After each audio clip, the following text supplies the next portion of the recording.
Welcome to the 25 Years of Vampire the Masquerade podcast, a retrospective. Hey folks, Brennan here. Thanks for tuning in to our 25 Years of Vampire the Masquerade podcast. If you want to reach out or follow us, we're on Facebook and YouTube as 25 Years of Vampire the Masquerade, Twitter, Instagram, and Twitch as 25 Years of VTM, and on our website at 25yearsofvtm.com. Support us on Patreon at patreon.com/25 Years of Vampire the Masquerade. Thanks for listening and enjoy the show. At last, the day is here. Folks, we're getting into the actual new style of reviewing that we're going to do here for 25 Years VTM podcast. And before we start on that explanation, I want to thank Brennan for being here today. Oh, thank you, Bob. Thank you. I want to thank DJ, too, while we're at it. Thank you, Bob. Throwing me off my game. I feel so appreciated. And I totally want to thank Mike. Gang. I'm more concerned that DJ doesn't get like validation on a regular basis. Do you need a hug, buddy? I must admit that I do thank them in the circuit that it comes around, but it's not every time. It's not every day. So a little light helps the day brighter. Anyway, the point is that today we're coming through a different type of review. One is this is going to be a video setup for what you're going to see in actual play. For those of you wondering, if you shut off there, bear with 30 seconds or so. What we're doing is that we're going to go back to old material. And this is in Vampire the Masquerade. And when I say old material, it's older. We're going to try to stay to 20th, but we might not always be so. We're going to tackle a series of books that have offered various scenarios, and some books we're just going to see overall if some of the crazy wackadoo ideas in that book hold weight and were overlooked. Where we know is that we're all canon hounds. Everybody waits to be spoon-fed the next hot book according to writers, but these writers have ruined their credibility, in my opinion, on themselves because they've lowered themselves, or really, in my opinion, elevated themselves to the actual purchasers, us. And they said, we're passionate about this material. We're with a company that hired us for our writing skill. Here's what we would do with a book. And then fans have been like, not what we would have done. And then they go to Storyteller's Vault and make their version.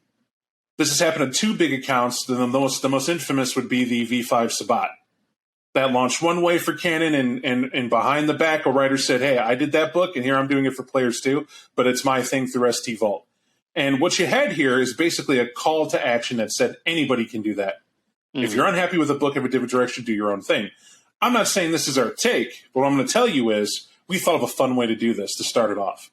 We're tackling an ultra-popular book, Beckett's Jyhad Diary, and we're going to go through chapter by chapter, and we're going to do a brief once-over because we already reviewed the book. We're doing a brief once-over where we're going to talk about what scenario we're going to go with, and then we're going to cast that scenario, hopefully with fans who aren't too afraid of being behind a camera, and we're going to get them up here. We're going to do an actual play.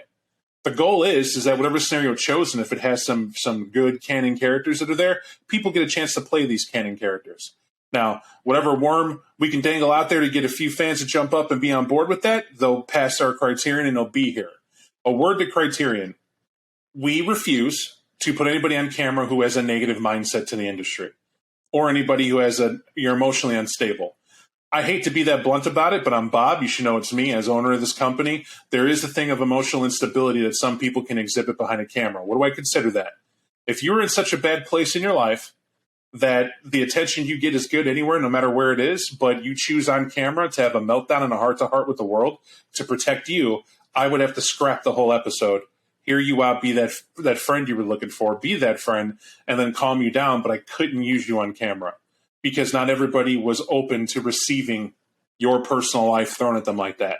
And stability is needed. Everybody can be emotionally unstable in their life, but stability is key. And so why that is, folks, this is about fun.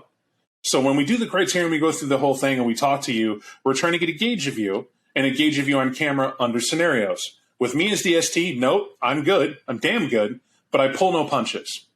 I'm trying to do a call out. The author said this writing was good. They said these directions were good. I'm going to put players in those scenarios as written to see what the author says, right? They said this would be a fun time to go through. Okay, let's put players in those roles. Let's run that scenario. Let's see what that looks like. It's a next level review. It's one that says, you said it was great. Let's see you all up to it. And whatever that noise was outside my window where I am at, I cannot fully disclose, other to say that it is on military property. And I will add, I hope that someone's moving and not a tsunami. I don't know. The alarm's supposed to be something different. We'll leave that alone. But the point is, it sounds like a whale call. It's not. Sorry, it's weird. Anyway, so to get back on here, that's the simplicity. We're starting with Chapter 1, Carna's Rebellion. And to kick this off, this is why we said we can't exactly give it a fresh name and announce everybody this is what we're doing. You would have to see this to understand what it is what we're doing. It's a bit complex to chew on, but it's probably better that we go through it once after explanation so you can get what's going on. The fun is the fact that you should see some fresh faces come through here eventually as people get the courage to be up and see that too and watch them go through it. But we have 1 week's time to do a recording, right? This right here, deciding the planning and what the scenario is going to be about. That way everyone watching and those who accept the roles are on the same page. Then we got to type up and get what's going on for the cast chosen. They get that in their hands, and then they get to play through it. Now, does the playthrough scripted? Nah, not even remotely, right? You already have it's already kind of scripted because you have on what's going on in the scenario.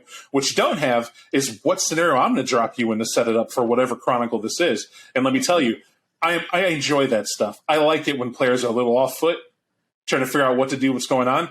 But are you going to see DJ get up here and do his best impression of any canon character, or Brennan's going to get on the black miniskirt and pull off his best Lucida? No. He might. Don't take that away from me. Don't count me out just yet, Bob. You ain't seen me yet. But that's not my expectation. My expectation is that we're going to get here and they'll be able to do something like, all right, Bob, in this scenario, me playing Lucida, I have an idea what I would say. I have a hard time to grasp. Her character does this. Her character feels that. The Bane's here. You said I'm triggered in a Bane. Can you help me think about how that might look? This is going to be constructive in learning, using the rules to help everybody understand how we do it, how the rules are there to help you, and how to digest the material as a whole so you like the overall with how you're pitching your game, instead of it just being, oh, I can't ever use Don Cero, or I can't use Mithras in a game because who uses a Methuselah in a game? We might. It might be Beckett's Jyhad. You might see that. What's wrong with it?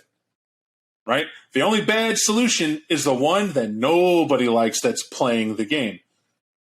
Part 2 of this is that this will also give you, hey guys, an episode you just did, can we talk about, I don't know, why is it that DJ was stuck playing like an omnipotent guy, but he said the least that episode when I would have said this, that, and the other? You're free to do that. You're free to reach out and ask them, hey, this is what's going on, and give them a chance to reply and get that conversation if you want to. What you're not free to do is go, that episode sucked. You guys are terrible. That's not how it would go down. Because where's your actual play and review of it? Yeah. That's how I see it. In order for you to rip someone down, let's see what you got. And if you don't have that, let's not be negative. However, if you have, I'm curious, I thought a power worked like this, you used it like that, what's going on? Valid critique. Worth having a discussion on. Things like that. So let's make this productive for everybody, and let's hope we enjoy this. But this is getting more out of what you're listening to, what you're viewing, what you're spending time in. And hopefully, when you run your scenarios, if we give you a bad taste in your mouth about one, at least that's one less off the list. You get to go, okay, that one I thought might have been bad. So it's good to see them stumble through it. That's my whole goal here. It's our whole goal, and we're gonna get to it. Thank you for that intro time, Brent. I'm 3 minutes over. I've noticed it by the clock too. Don't know if you meant that alarm to pop up. Did somebody make an alarm that said 5 minutes is up, Bob? No, I just get to cut that down. That's all that means. I wonder if Moa made me that. It literally just popped up 5 minutes. Thank you, computer. All right. So, I don't know what it is. So it'll help. But anyway, without further ado, Carna's Rebellion is what we're on. That first chapter in Beckett's Jyhad Diary. Everybody take a moment of pause to flip to it if you need to. But DJ or Brennan or Mike, whichever one of you, I should have said everyone, what is Carna's Rebellion for those who may be watching and observing for the first time? I'll take it. Unless Mike, you want to tag team, and I'll kick it off. So essentially, what happens to be Carna's Rebellion is this takes place in Milwaukee, right? And what ends up being the case is we do have a Tremere who at one point was a primogen known as Carna. Now, Carna wasn't treated right all her life, up to and including her being what she calls enslaved by the Tremere. Whereas she was known as a primogen, she got other people she works with, such as Dr. Mortrius and a gentleman named Victor, who she has to kind of defer to at certain points. But she comes across this book at one point known as the Book of the Grave War, which we'll kind of talk about a little bit later, but it's important stuff. And why it is important is because what she's able to read in this book allows them, if the myth is correct, to break the bonds over certain vampires and to also survive certain things that wouldn't necessarily be there. It's always mysterious and it's kind of written that way. Apparently, this Dr. Mortius had the real version of the book because there are multiple copies of it that did exist. To bring it to scope where we're currently at right now, she read the book, she sent an invitation to Beckett trying to bring him on over because she's trying to lure him with the real copy of the book. Apparently, Beckett's rival does and would kill for a copy of this book, so lo and behold, Beckett arrives over in Milwaukee to find that Carna has fled for about 2 weeks now. Apparently, according to what Mark Decker, who's the prince at the time, says, she ended up with a whole bunch of other hippie Tremere that showed up, and they absconded themselves west. And they left a mess behind. And apparently something about the Sabbat also being around, and they're going to start attacking them. They're not exactly sure what's going down, but Beckett's free to go ahead and do what he's going to do anyway, because he isn't Cameron nor is he Sabbat. And that's where it kind of picks up. Oh, and the fact that at one point or another, Carna does send an invitation to the Vikos, but that's a thing. Yeah, that's what we're faced with, folks. Go to Mike. Well, I was just going to say, and y'all can speak to this because I forgot that this bothered me and I didn't know how to handle it way back when. There's a whole other thing going on at the same time, right? The arching thread through this book is Beckett coming after this Book of the Grave War, right? But there's also this Malkavian who's got like two personalities. And like half of him hit the book, like planted it for Carna to find it, right? She severs her whatever and does the thing. But the other half of him, or rather one of his other identities, is the one who wrote it in the first place. Yeah. Right? And so it's like there are these separate plots, either of which might have been its own splat book if somebody wanted to dig really deep, of Carna breaking from the Tremere and this really old Malkavian who's like, I don't know, trying to twist people up, tie people up in the Jyhad due to some prophecy that he's driven to record or take dictation for. Go ahead. To add to that, prophecy isn't just Gehenna. It's the idea of it in Milwaukee. That should be important. That if the Sabbat siege Milwaukee, these ancients are going to come up from the ground and wage that war against the Sabbat. They'll have that fight. It's like a stepping stone trigger of Gehenna. Like if they do this, this is part of Gehenna opening up.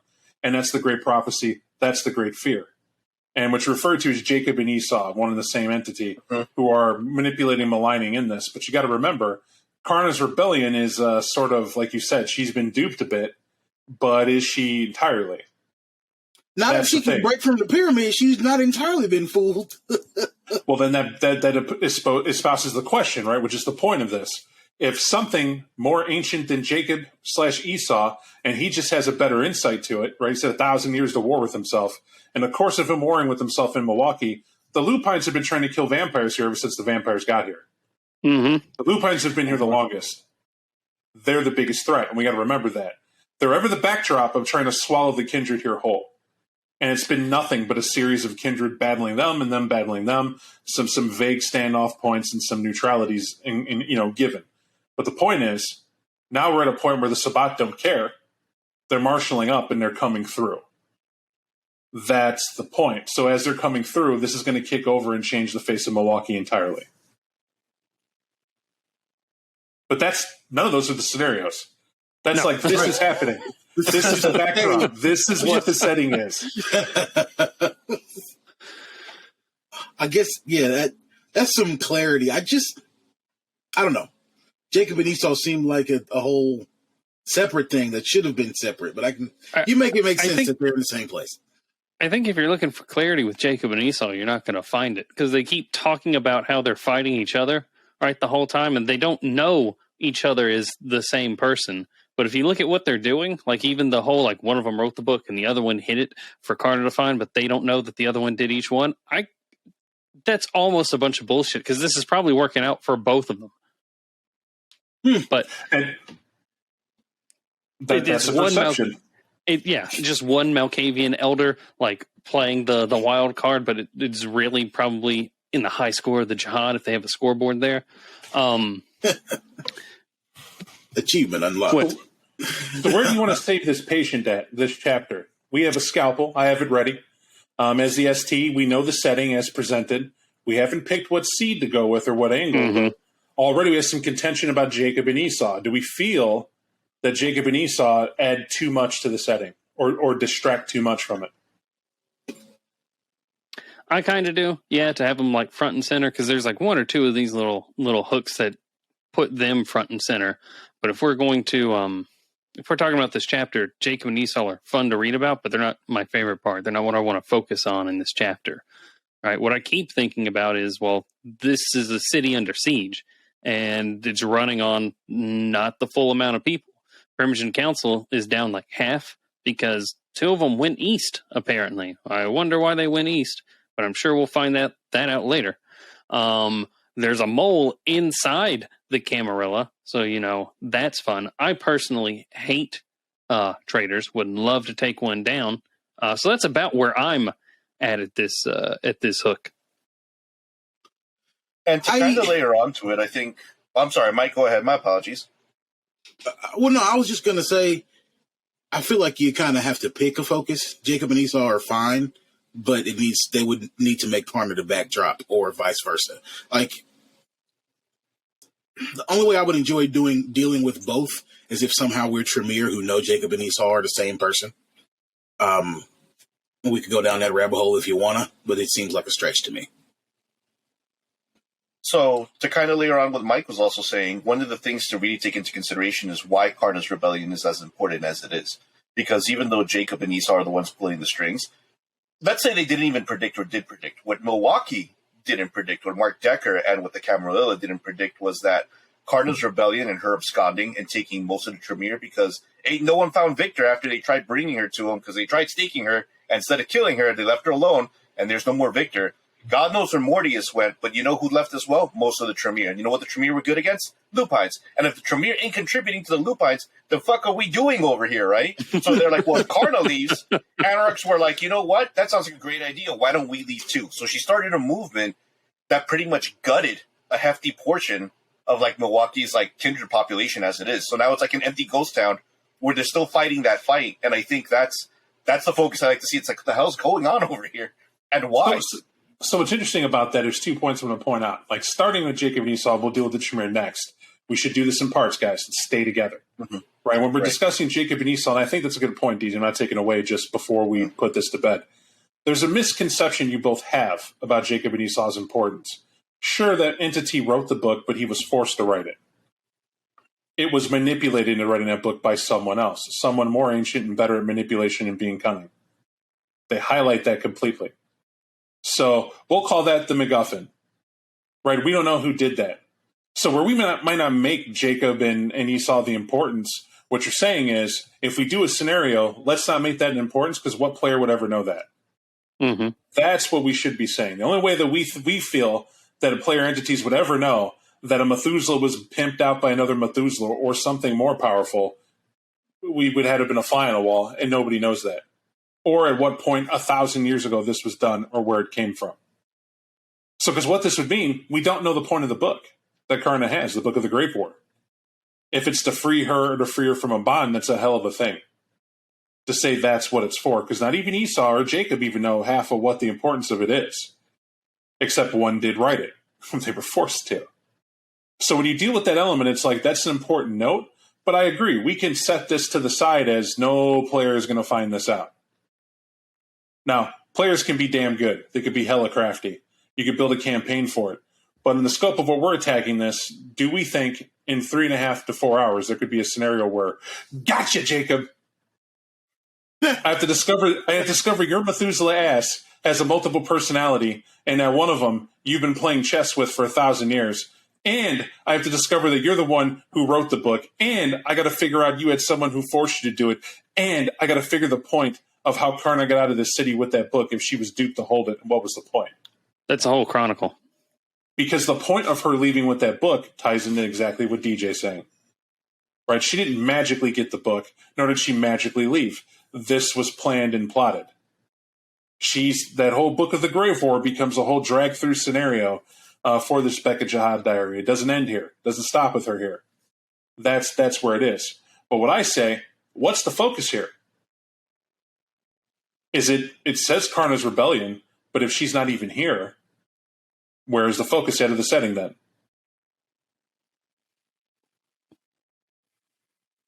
It's a good question. I'm still focusing more on the city itself and the siege it follows in, but because if it's like for the hooks for Carna's rebellion, that's more like a foundation for what's coming in like later. Unless we want to play a game where we're in the actual rebellion, we're some Tremere that came up from some other domain, answered that call, and now we're in a caravan of mobile homes going down like the backwoods interstates trying to get to the free states.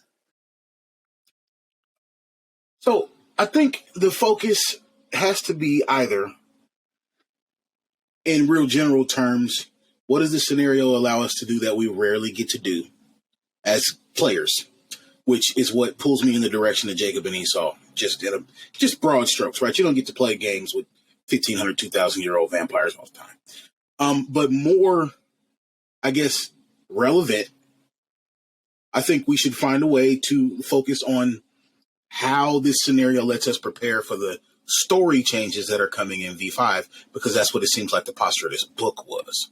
Well, I feel you're way off base here, because that's way future thinking. Okay. All right. That we're not going to slap V5. We're in V20 world. Can't even do that. Right? Because you want to say that this was in mind for V5. We don't know that. We don't know that at all. That's fair. We just know that's a story that's here, right? We're only dealing with this chapter, much like Beckett discovered. This is what happened. What's going on? I think the benefit of this chapter is to stick within the city with what occurs in Milwaukee as where the chapter is. What do you think? This avoids theory crafting. I agree with it. But the reason I agree with it... go ahead, DJ. Go ahead. I'll say... Yeah, so the reason I say I agree with it is because that same shock that Beckett gets when he gets there after Carna has left for 2 weeks, he's watching the walls crumble, right? This is like, to me, as a metaphorical thing, this is like whenever we talk about Rome, and we want to play a game in Rome and watch it, the decline of Rome is already coming. Milwaukee already feels that way. And this is the modern way to kind of get that feeling of Rome, but in a modern setting that people could actually dig their hands in. Well, gentlemen, they give you flashpoints. This is why I keep throwing it up to hear what your fresh ideas are. But they give you flashpoints of plot that happen in Milwaukee. These are not options. These are flashpoints you could come in on.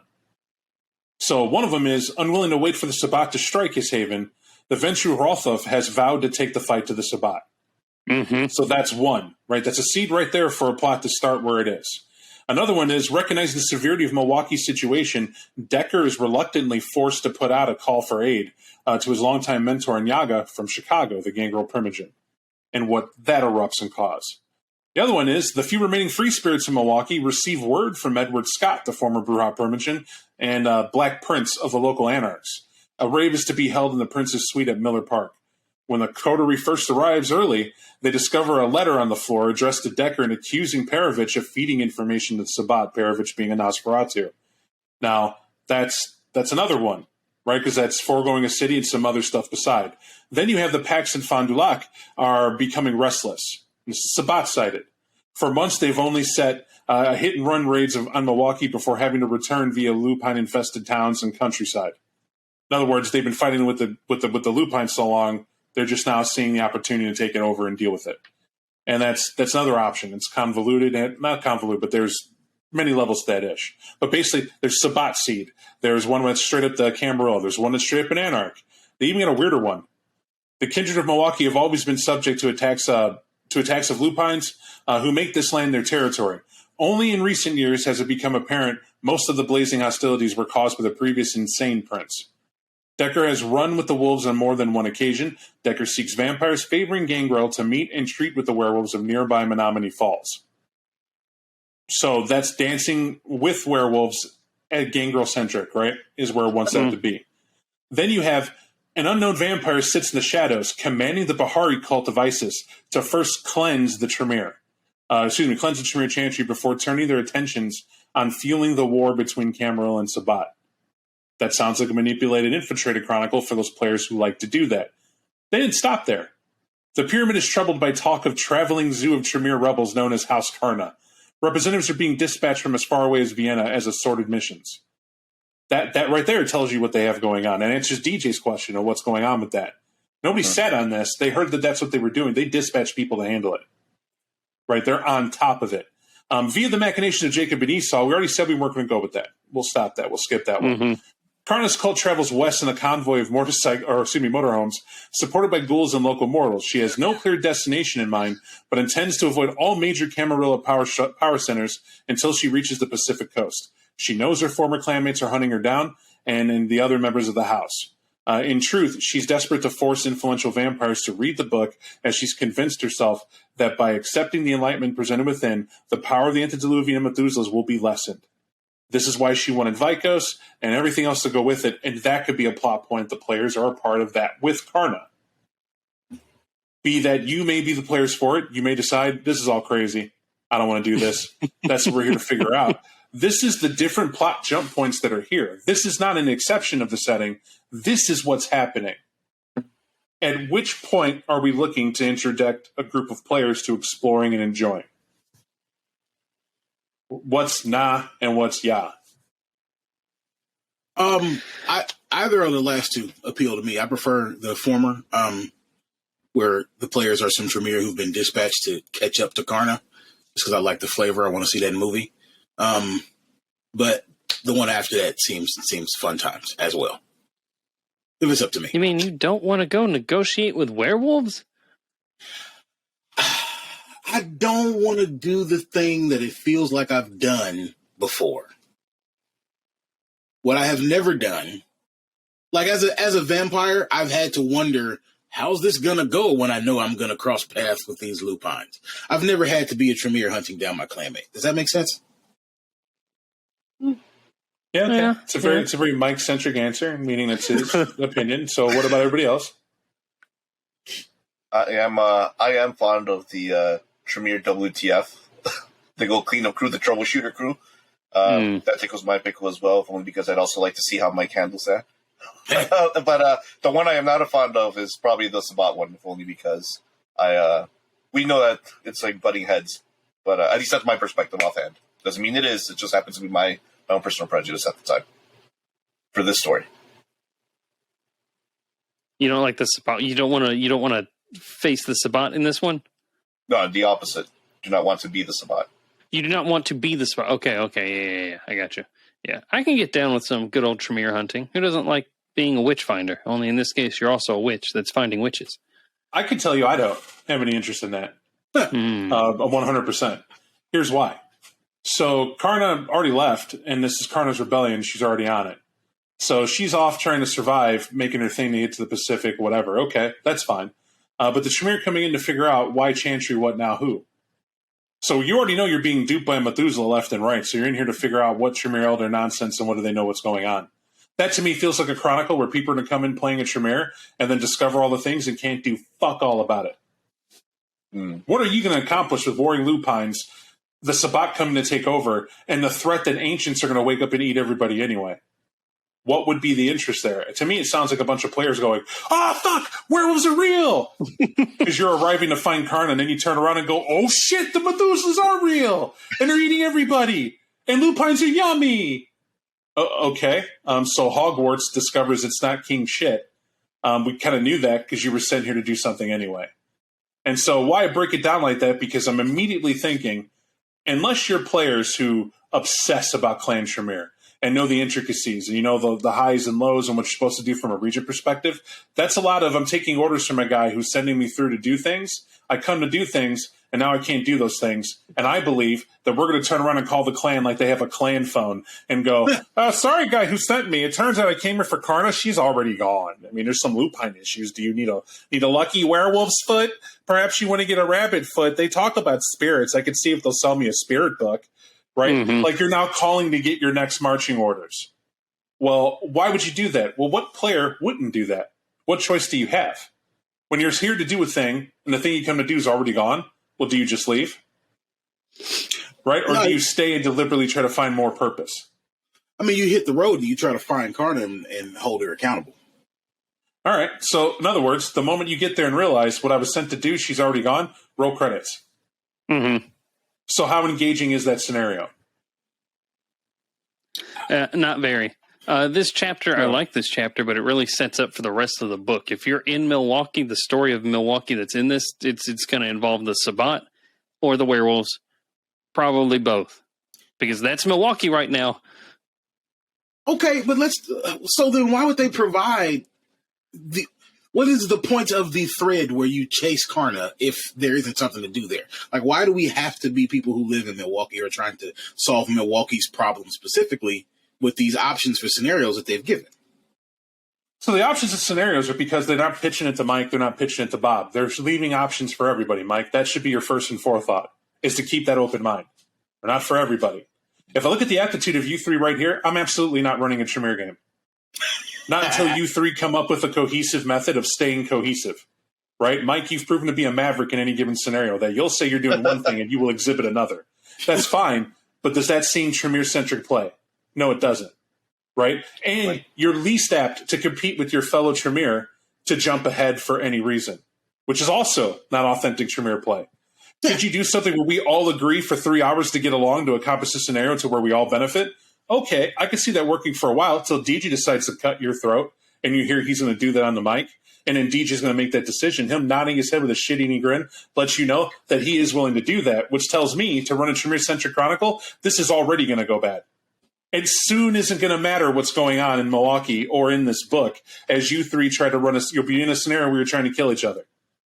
And I'm saying, okay, we're trying to see how this scenario works. If I could do the thread and do the math already with who's here and understand that what you have interest in, and then I can say without fight what you can see already happening, is that worth actually running through to know the result? I'm biased. I'm biased. I have to refer to a certain Phoenix Crusade to point out what I'm talking about. Is all I'm saying. I'm just saying that is more of a concern for me if we're talking about playing this out and like maintaining continuity in our game across multiple chapters. We're not concerned in playing this out to maintain continuity. That's not what this is. What it is you're given like 8 to 9 different scenarios. What has a more relevance to the setting? Right. You asked why the Tremere was thrown out because there are Tremere here and someone might want to play with the Tremere. That's why it's here. That someone is you. It's not saying that's a bad idea because it's in this book. It's saying of the selection we can do, I'm concerned about what we can do on the weekend, right? When we get to there. I'm not concerned that it's in this book. It belongs in this book because you would read the book and see the Tremere in here and get that they have a piece of it and know why they would be there. We don't have months to do this. We're trying to showcase, is that a good scenario? I think that scenario is great for longtime veteran players who enjoy Clan Tremere and really want to take a crack at it because they know the character of Mortius or Carna.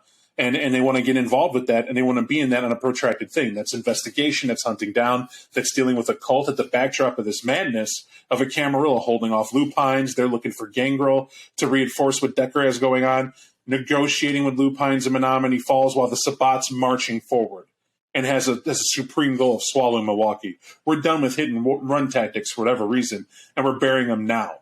We're taking them out now. Now, why? Someone with a Gravebook War is running around breaking chains and raising Cain, so to speak, and they've done it successfully. All at the behest of some crazed Malkavian who's at the behest of some insane ancient on top of it. Do you see what I'm saying? That's a lot of layers to say that they gave you a whole toolbox and a whole scenario to play this as you want to. The Tremere is one scenario select, but we have to always consider, what are we bringing to the table player-wise to showcase this, and can we do due diligence to showcase as the Tremere would be without shackling the players and their playstyle?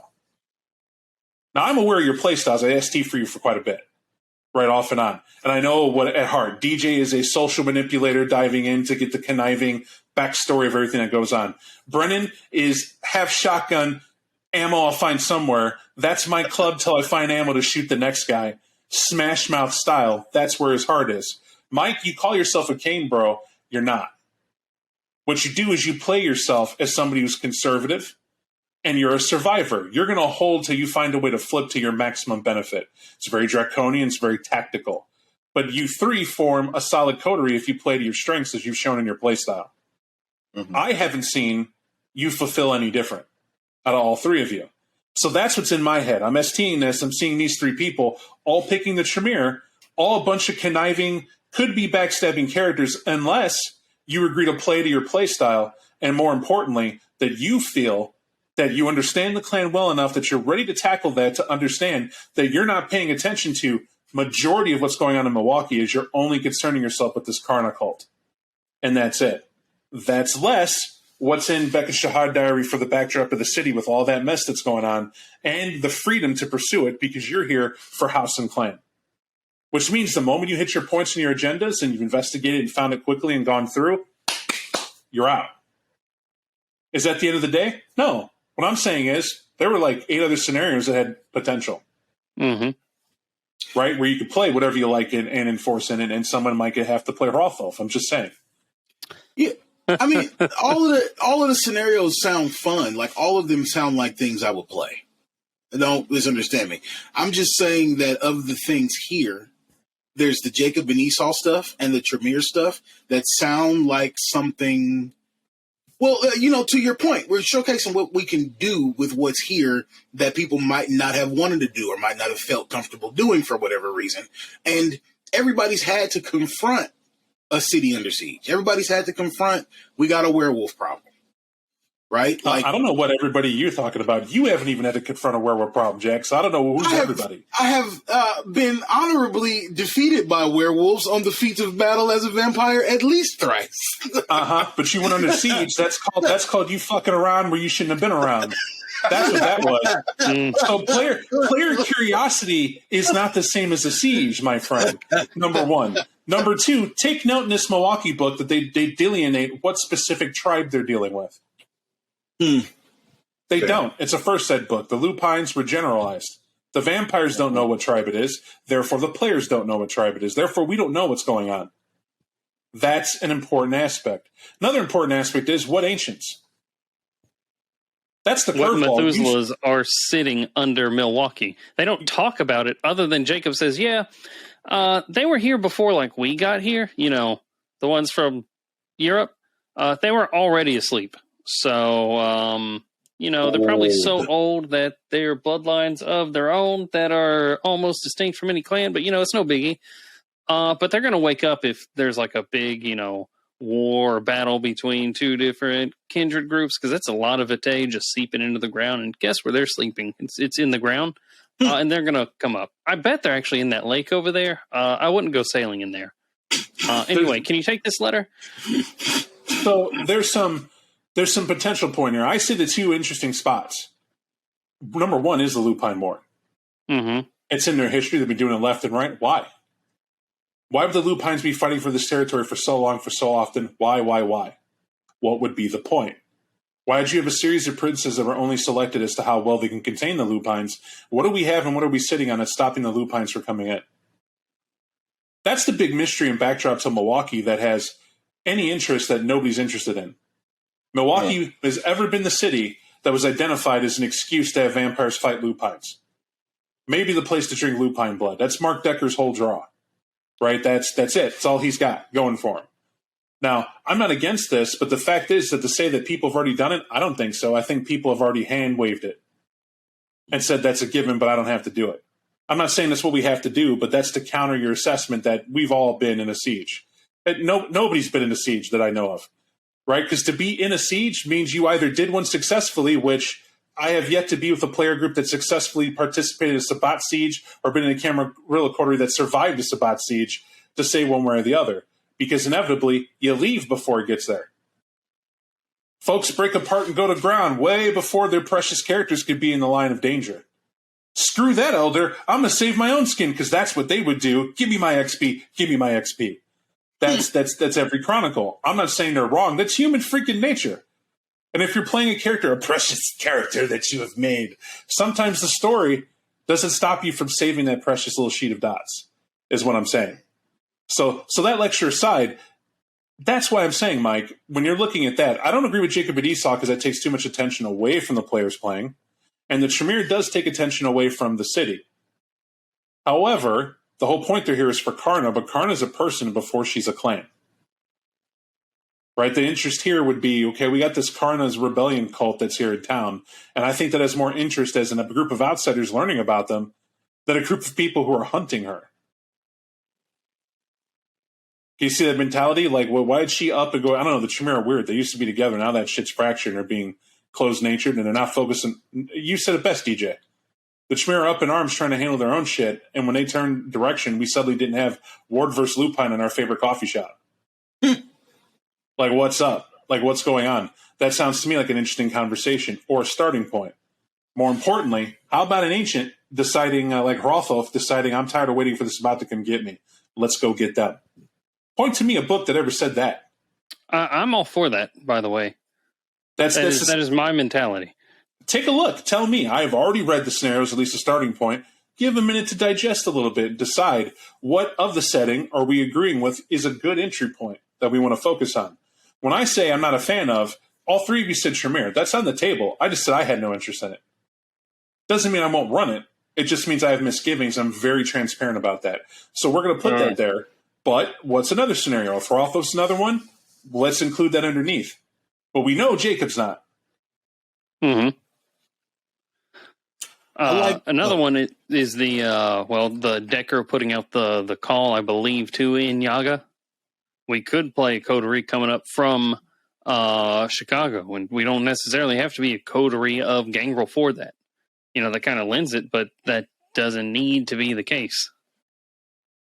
With that, we are free to go with our typical or favored play styles. DJ can play the evil, conniving, manipulative DJ that he so is. I will play the Bruja or the Gangrel or whatever I feel like playing. Probably one of the two with the Shotgun Club. Shotgun. We don't know. As usual, though, with these scenarios, guys, this is why I said a cast selection. Because we're already assigning and assuming you're going to be here for that. The other one is that based on what the setting we end up going with, is that you're like, not for me. And I reserve that because if you're not a fan of that scenario, we'll catch you next time. Mm-hmm. It's as easy as that. Someone else will step up. I'm positive that'll happen. And we want to foster that. You know, it's okay to have a rotation of participation in this, but we're deciding what would be fun. So in this, Tremere, Hrolthof, those are the two selected. A mention of Decker. But what I'm going to do, Brennan's was Hrolthof, Mike was Tremere. DJ, which one do you pick? I would choose Lupines. Okay. So those are the three. Those are the angles to stare at and kind of see what happens. Now, from this gives a series of outcomes that they mention can be focus of these threads, right? I will say inspirations to make it more extreme is that we're going to have down below. That I'm going to play with because that's my selection. That is my ultimate choice to talk about how this story is going to spin and twist and everything else I'm going to have with that. So of the three scenarios, we'll kind of chat a little bit more here, but then we're going to come to a conclusion. So what we'll do instead is that we'll have a kind of discussion where DJ, for the Lupines, of what that scenario states of what's going on, where the players are going to come in that, what of that holds your interest? And do me a favor. We're not looking for overall show entertainment. I personally don't care about that.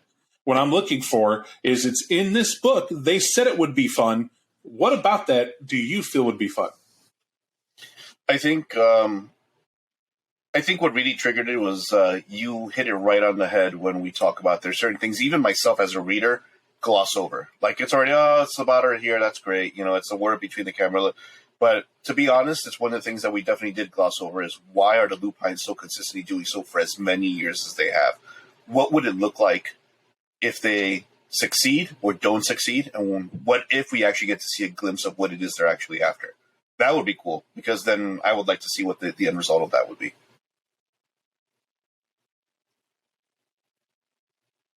Oh, sorry, I didn't point that out. What do you guys think? That's his call. I think that's more than just the siege itself. That goes into a lot of like the lore behind it, like questions that people still have. That one offers a lot more possibilities other than like for sure conflict, right? Like while I like the Hrolthof one, that's going to be a very combat heavy one. And we have Lupines in there. Well, Lupines are built for one thing, you know, they're warriors of Gaia.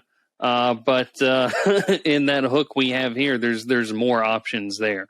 All right, we can actually find out why. Why are they attacking this? Why was the prince before Decker so anti-Lupine? Fair and valid. To that end, Mike, anything to add or you don't like? Nah, man. You know, I like some werewolf sauce. Hey, you're not gonna get any complaint from me. You know, You just call that werewolf sauce? He called it werewolf sauce. Sometimes you got to have a little dab. All right, so that was a werewolf scenario. So we're talking about Rothoff. We'll start with Brennan. So biggest thing about Rothoff for me is that he is the guy that's like, you know what? I'm tired of this. And as the Sabbat are charging him, he just punches them first. Right? It's that same idea. I like this for the same reason why I like that character Mykala in New York by Night. They are someone that takes an offensive, and the Sabbat don't know how to handle it because that's not how that typically goes. Sabbat, Camarilla cities get sieged. We come in. They don't fight back like this. This isn't fucking fair. Right, something like that. You just get them on the back foot. So I'm combat fan. Okay, maybe I am a Kane bro at heart. Right, I'm not apologizing for it. It is fun. So it's more direct, to the point. But that's it for me. Also, who is Rotholf? Where did this guy come from? He's just coming down from like north of Milwaukee. He's like, I'm tired of all this, and everyone's like, who is this guy, and why is he kicking everyone's ass? So that's my pitch. From a time when what do you two think were about more it? like Gang Girl. I'm down. I always like old canon characters with a lot of shit to talk and ass to kick. I would also be interested to see, because I have not played through anything with an aggressive coterie of Camarilla who were supposed to be proactive instead of reactive against the Sabbat. So I'm fine with it. Sounds good. To me, it sounds like Crusader Kings Milwaukee edition, where they come by, Rothoff is coming down, and he's like, join me in the crusade to liberate Jerusalem. What? Yeah, it was like, all right, like, I guess this is where we're going. So I can almost see the story unfolding where you're drafted into this unholy crusade to bring it to the man. Or in this case, them. I wonder how much piety we get for this. Right. How much indulgences? How much can we bring back from Sabbat territory? That's how the story plays out in my head, anyway. All right, so we called it Crusader Kings 3. What can I say that has already been made the funniest? So, Mike, last but not least, it's a chance for a rebuttal. Like, you heard the Tremere thing.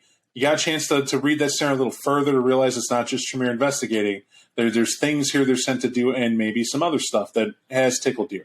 Your last round pitch as to why maybe it would be fun to play these Tremere going through and doing it. I mean, the overwhelming or the overarching thing is the same for me, right? It's a real short paragraph, but they mention like 3 threads that all sound like films I want to see, which is the standard I use to decide games that I want to play, right? You could be the clan, air quotes here, the clan has dispatched Tremere to do stuff. One of those things is find the guys. The other of those things is bring Carna and her gang back. And the other thing maybe is to join the cult and see if you can make a difference in what's coming, or if you can gain some brass ring for getting on Carna's train. All of them are Tremere focused. They allow you to investigate. They allow you a lot of options for what roles you want to take based on those threads. So it's just, it looks juicy in my eyes. All right, so it looks juicy in Mike's eyes. So vote time. You guys have heard your points, what you think is fun. You guys didn't shoot down anything dramatically here, except for I just gave my opinion on the Tremere one. The other two seem promising. The Tremere one is still on the table and possible, and you guys did agree with that. Which one do you want to do? Why I say this? What's unique to me as a storyteller, I'm a storyteller to tell you I'm doing this scenario, so you get to play this, and that's it, because it's my game, and this is what I say. That's boring, right? That's boring. What I want you is to pick a scenario because I have a theory. If 3 of you from different enough thought process can pick 3 different scenarios that draw your attention, you can agree on one, and odds are you get the same result with a group of people. Mm-hmm.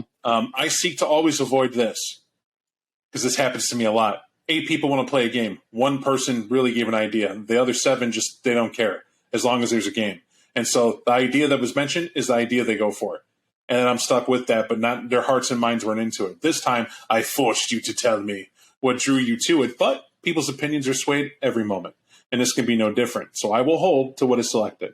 If it helps you, as I believe in not decrying anything without adding to, if ran accordingly, hunting down Carna and her cult and finding the actual Tremere that were in the city that are now missing, right? Because that's part of the setting.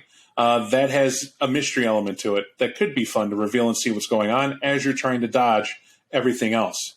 As a Tremere group that has to stick together, as Sabat Random Pack A somehow is in the city, or Mark Decker's Anubai come in and tell you, hey, we're fighting lupines, let's go, it's your turn and watch. There could be several things that are assigned to you that you didn't expect that can make that even more hysterical and more of a chance. We're not looking to complete an objective either. That's the other thing to remember. It's to showcase, is this jump point that they give several flashpoints for entertaining enough that when we run through it, could you see that this is a sizzle? This is something that people would long-term enjoy and get into. And it's one thing to read it because it's well written. We already know that. We love Beckett's Jyhad Diary. It's well written. You can see yourself getting into it. But the idea that it can be a campaign or a single weekend is not what we're determining. What we're saying is, as we jump and start and you see the fun everyone's having, could other people go, that's pretty cool. Now that's a good review because that shows us of what fun you can have from one thing versus another. Now, that's why I say the Tremere can be good. Investigative, see it. Can we hold together long enough to at least do a fun game showcasing those elements? Sure. I'll give insight to the other two. The lupine effect. Not knowing why the lupines are here, I know why they're here and trying to take this city, but not knowing why they're here would drive you up the wall. But it's more fun to play a group who doesn't know, and you're in the dark about it. That's fun to you. And then discovering what it is you have to discover about it as you move forward. That's exciting to me because it sizzles my ticklish heart for a lot of black reasons, right? I don't mean black like me and Mike Black. I mean black like black as my heart is cold. Right? That's what I'm referring. Darker elements that tickle there. But a lot of things do that for me. Let's face it. A lot of the writing in here does that. As for Rothov stomping forward to go see the Sabat and survive it to come back and do it, that has the element to be very short. Mm-hmm. I'm running the game. You know what I'm not going to do? Hold your hand as you decide that you're going to go to a war party that Sasha fucking Vikos is at, sitting as Cardinal going, we're going to go get Carna in her Book of the Grave War. I'm going to go in first and see if I can get Beckett. How delicious. That's mine. You come in my backdrop. These cowards won't know what to do. And then erupts in corrupting marauder and flies off to the city as everybody else goes, you know what the Cardinal said. And they're on point. And then you're going to come in with Rothov as he's like, I'm from Scandinavia and Ventru. And comes in wielding a sword. And Brennan's like, yeah, fuck yeah, I got wolf claws. And I'm like, all right, we about to see the Sabat at a whole new level, gang. I thought this was going to be 3 hours, but apparently we're going to be done in an hour. This is going to be up and done. You don't think I could kill anybody? Not a fucking soul if you think 4 people can withstand a Sabat war party. This is their pleasure. You better come in, step light, and carry a big stick for like the few neonates packs you come across that are like too high on blood to realize how to fight, to hope to get through it. But to showcase that from moment to moment, and if you're smart enough to make those choices and stick with it, hold your beast, that all excites me to get into those minutia of how to run that kind of I forget who the action director is, always giving crap for like Transformers. Yeah. We'll Michael Bay it up to showcase those scenarios of what it looked like, but it would allow you to see what the Sabat, in my interpretation, look like in plan and why they're highly effective. Because it's certainly going to be different from you trying to sneak over and see what's going on and take it over. That's all vastly different. I don't care if it's Rothov or your Bell or whoever. Like the aspect of Killer Bee, and I hope we get to a chapter with that. I actually forget if there is one. But if there's an aspect where Theo Bell's like, I'm going to take on a whole pack of Sabat, I'm going to be like, really? Oh, yeah. All right. Someone has Bell stats, and we'll give it to Mike for obvious reasons. Mike, you play Theo Bell. Why everyone would expect it. There you go. You have Theo Bell just for fun's sake, and you have his awesome stats, right? Now we're going to add the rules of the game. Go ahead and jump this pack with your Slayer to see how it goes, right? If everyone watching it, you should know, without cannon armor, Theo Bell is a dead motherfucker. 99. Theo Bell going to end up like Kung Fu Jones, and I'm going to get you, sucker. He's like, what? That's me. Better choose your words carefully, Bell. Your ambush better be sweet and legit, right? So that's the effect. So of that, and me kind of getting you excited and time stalling, really, for your brain to click on what is what. What's your take? What do you want to do, DJ? I am still going down the wolf pack, or rather, I'm sorry, the lupine. I like to see what that turns into. Check. Brennan. Lupines. All right. Mike. It doesn't matter. It does matter. It matters to hear your voice. So here's the thing. Lupines is what I was going to pick because I assumed we would all vote for our own, and that doesn't count. And so it sounds like we're on the same page. If we're not doing the Tremere thing. But let me back that up. That sounded weirder than I meant it. Everybody obviously wants to do the one they picked. So if we're not doing the one we picked, Lupines was going to be my other one. There you go. So it seems like we're in the same place. We got it. So we're going to do the Lupine scenario. So the characters that we're going to line up there's actually nothing hard canon except for Mark Decker. We're going to cast Mark Decker. We're going to see who's willing to play that. So one of you in the cast will do it, or we'll add a person to fulfill that role. If we have it, we're going to talk more about that on the back end. Reason being is because he's part of the scenario. That's something that I'm not going to take up as an ST because I think someone deserves some fun time playing a canon character as written and kind of dealing with the stresses of that role to showcase and see what's going on with that. Sound fun? Yeah. All right. Everybody else, fun time. You're not going to have to build a character sheet. Part of the selection process is you'll be handed the background story of where you're at and why. You'll be handed what's going on and an idea of your capabilities. I'll handle the rules. I'll handle the roles. Your job is to role play. And our goal is to roll out this scenario accordingly. Does this mean that I, the ST, am going to reserve the right to say, you can do that, and then you're dead? Well, yes. Yes, I can. If you're handled a social character in this scenario, because that's the one you picked, and you decide you're going to be the one to dive forward at, well, we like saying it today, the Lupine pack now at least, instead of the Sabbat, just to be interesting. And you're going to dive with the Lupines and kick their ass, and you don't have silver, and you don't have anything to think about it, but you got the sheet you got was that you're deathly afraid of the Lupines, but you're there to back up Decker to give him a social opinion and acumen of who he's talking to so he doesn't step wrong with your massive etiquette because you owe a boon. That's a scenario you might get to justify why you're there, to spice it up. You accept the role. You're there, and you say, not today. I'm going to jump forward. I won't waste 30 seconds talking about how you get tore apart, but then I will have to explain, well, your negotiation just went tits up, Mark Decker. You and your people are going to have to fight your way out of here. Thankfully, you have experience fighting Lupines, but let's see what's going on, and we still don't know why they're here. But that might be game's over as it's representing you trying to live, getting out there, and how many of yours die, if not Mark Decker himself, to get out of here because one player decided to poo the linens, as it said. That's an effect. Totally up to the role play that comes out of it. The interest here is the scenario, rubber meets the road. Can Lupines sit and talk with vampires? I don't think they can.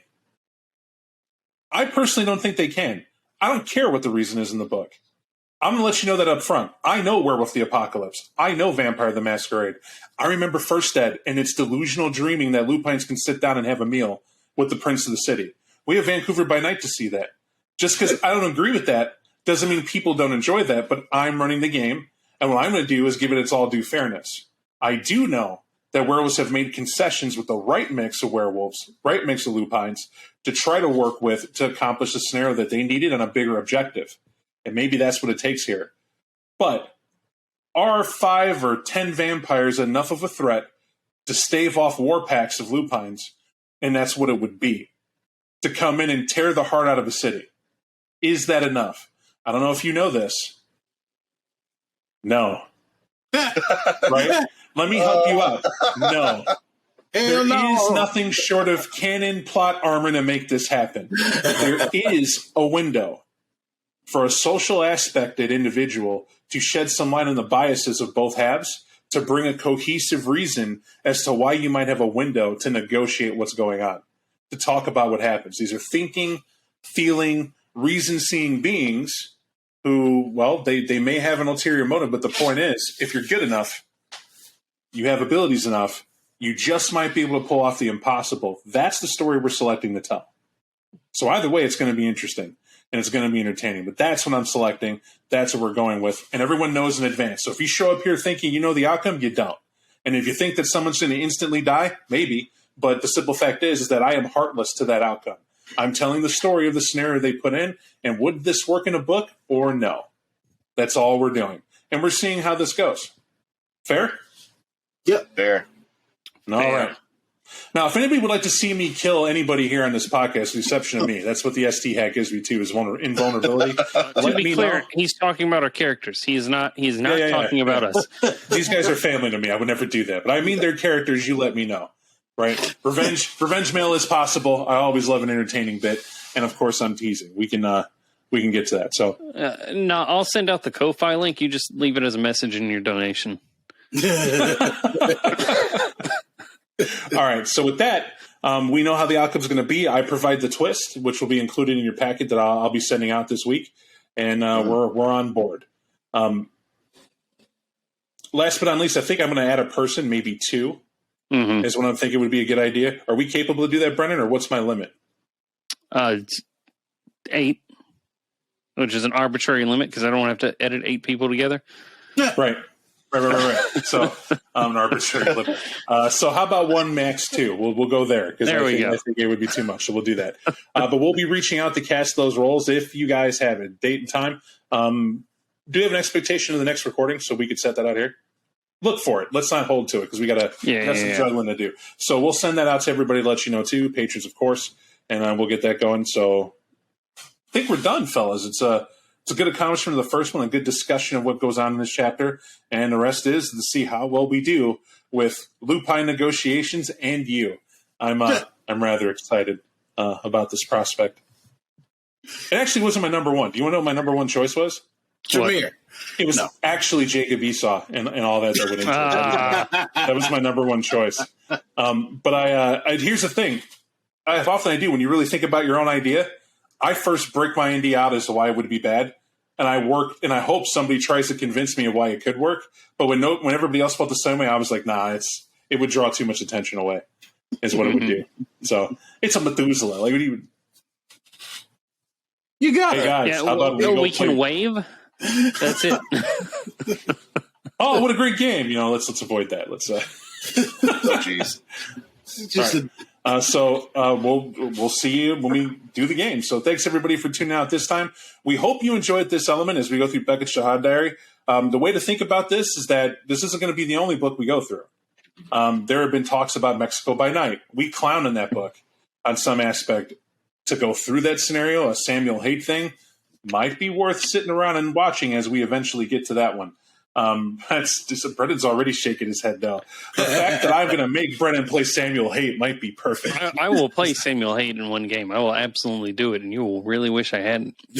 I already wish he didn't exist, but the fun factor's there. We might go through the true dirty secrets of the Black Hand the right way and play true hand members so someone could play a Shatterling with a vet who's drive around and kidnap children. I don't know what it is else they want to do in that sect, but things get crazy. But we want to go back and have fun with the material to show you how you might do it. So to answer that grand question, well, how would you guys do it? So you can have a better idea in your attempt and confidence and do it. So thanks for listening. Tune in next time, and this is what we got going on, folks. Thanks. And I shouldn't have to say this, but disagreements. You don't like this method. You'd rather it be different. Whatever. Don't like this method, add what about it you don't like is probably the better method to go with it so you can showcase what we could change to do it.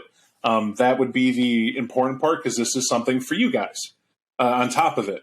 And what I mean by you guys, patrons, 100%. If this is something you like and enjoy, great. If we're missing something and you thought it would be a great idea if you guys add this, go ahead and throw it in. Let us know. You can comment through Patreon. You can reach us on Discord. You can do both. Feel free to reach out, and thank you for the patience to hear this and to stick with us through this, guys. Thank you very much. Take it easy, folks. Hey, everybody. Welcome to the actual play where we told you it's going to happen. This is it. Where we're going to do Beckett's Jyhad Diary, starting with Carna's Rebellion. And the scenario chosen, if you tuned into that, you already know what we're going to do. But to go ahead and set the scene, we're going to kind of paint the backdrop of everything. We'll be as brief as we can to get you in the mood to see what we're about to do. So I want to thank DJ, Mike, and Brennan for being here, guys. Thank you for signing. Hola. And to those who we did casting with that weren't here this time, I am aware there was a time crunch. It was the first time for us seeing that, kind of getting it together in one. You'll have more than a week and a half to prep for us about the estimate we'll have here as we roll it forward going on, so you have more time to prepare. And we had planned a scenario with 2 more people, but it's okay if it's just 3. And I'm glad it's you guys anyway. Everybody wants the crash test dummy before you sell the car, so this is a good thing. And we got thick skin on this team, so that's a good idea. But what do we have here? We have the city of Milwaukee. Are we going to take you through the streets of Milwaukee to walk downtown and do all the things? No. This is very specific. In Beckett's Jyhad diary, there is a scenario where it talks about the update to the 20th, at least in the BJD, where Carna's Rebellion is going on, and that is a focus for Beckett to look at. But the players chose that it would be more interesting to deal with the update in Milwaukee directly. And that talks about the Lupine War that they have with the Anubai, ran by the Prince Beckett. Beckett's will be played by DJ. In fact, I appreciate your noble sacrifice, sir, for that cause. It is a very good thing. To point out, for those who are fans of this scenario, we have to take into this powder keg. There are 2 sides of the fence that you have going on. You have the Anubai, who are only concerned with werewolves. That's really where they're at. We're dealing with them and keeping them down, and they're constantly at war with them. The other side of the fence is the fact that, well, now that he's Prince Decker, he's aware that there's a Sabbat problem. The Sabbat have made surgical strikes in the city to cause unrest, hitting anarchs, hitting other things, making huge issues for the city at large. It seems to be building as a pressure cooker, as if someone's trying to get the prince to snap, to get this whole thing to fall into war in the streets constantly. And they feel that can happen. That's all in the backdrop of this scenario, though. Letting you know the powder keg is brewing. Add to the fact, brought to Prince Decker's attention, is this creepy rumor that a prophecy is coming, that the Sabbat are only coming here because they could smell the ancients rising, and they believe that it's going to happen here in Milwaukee. And because of that, they're coming here to take care of their enemy because the way the Sabbat see it, and they're pretty blatant about it in their ideology, the Camarilla are just the added army to the ancients when they wake up. And so if they don't do something about where they rise up, the Camarilla by default become the soldiers they'll have to face. So for them, it's strategic to do what they do. Now, to Decker, he could give 9 shits about anything the Sabbat wants to do, as much as it's not going to get to do it. Like, to come in here, this is a war-ready city. What does that mean? It means you don't have anarchs anymore like they were written in the past in First Ed that were, you had that cute little duel between Akawa and the Black Prince where they would actually do duels that have been set up since the city was founded, where you would do cute things like, each would bite into each other and try to diabolarize one another in a duel to the death. And one would eventually have to concede and break off. Or they would duel with stakes. First staking wins, obviously. Things like that is how they settled a lot of their disputes, because the prince before Decker was a lunatic on back. So that's just how it went. And the prince before Decker was like an ancient prince guy who held it down when lupines were here, yada, yada, yada. Inject First Ed nonsense. Why I say First Ed nonsense? If you've read First Ed Vampire, oh God, we loved it. We did. I was there. We loved it. It's all we knew. But the more you thought about it, why was this guy running around doing all this insane stuff? And then you have a prince who seemed to be worse than the problem they were dealing with. That's all over there and in a different pod we've already done. But the point is, that happened. Now we're in BJD where they updated it. They said that old prince is done. We've decided who's going to be the new prince. That's Decker. The Anubai have to hold it down. They have lupines to contend with. But the scenario gets darker. Decker has been faced with a choice. He can try to mea culpa with the lupines and see what they're after, assuming they're after a particular brewery in the city called King's Brewery. He knows that's on his plate. However, his Anubai, which are being played by Brennan and, of course, Mike, 2 of the members in there, standing members. Let me take that back. Not Mike, but Brennan definitely. I had it backwards. There's the other roles aren't here, but we'll just say it. Brennan's playing someone called Thomas. He would be basically the lieutenant in the Anubai, as written. He wouldn't call himself that, but that is more or less what he is. He's Beckett. He's Decker number 2, Mini Decker, if you will. That's how he is. Except I would call him more fanatical with a more tragic background, which we'll need to get into. Read your Milwaukee book to know more. When it comes to the Black Prince, though, the Anarch, this guy has been a thorn in every prince's side, the Primogen Council, and Decker since his inception. The Black Prince is somebody who is we'll call it comedic relief for vampires everywhere. The Anarchs like him because he constantly messes with everybody, but he's also the one who fights Akawa in duels, and Akawa's his own child. That's how that goes. It's hardly a secret anymore. They basically do it, and that's why they haven't killed each other. And a lot of people haven't guessed that, but that's what it is. There's a tie that binds. And more importantly, if you're a fan of Beckett Strahd Dyer and you read that book, you read where Akawa works for Decker. And by works is answering to the city. That's how dire things are, is when the Anarchs got to say, listen, we're Anarchs, your camp's about or worse. So we're closing ranks and we're backing this up. But they know that even with the Anarch support, that is not enough. Because there's a very dark name that's entered the fray. Two things have happened. Carna, the princess, as she was known in the city, has broken her chains and has gone rogue in the clan. Worse, she's taken people with her. Worse, the Tremere in the city have disappeared. And we're not talking like they disappeared as in they went to the clan to rat on Carna to bring her in. They disappeared like, whew, magic trick. They're just not there anymore. Gone. And so that's obviously telling. Now, folks didn't know, the Tremere added a hell of a defense against both the Sabbat and the Lupines for a lot that they had going on. Now, the books won't directly point that out to you, but do yourself a favor and walk through rituals and look at what those cats were and what they did to understand that if they went missing, that is taking defense and some magical potence off the table for them to deal with the problem. Why we're saying all this is because we're not going to go through 4 hours of players trying to figure it out. They know what they're here doing. And we're playing a specific scene, one scenario they have in the book. And that's where Decker sits down and has an actual talk with the Lupines. Whatever their leadership is, he's trying to, break bread here.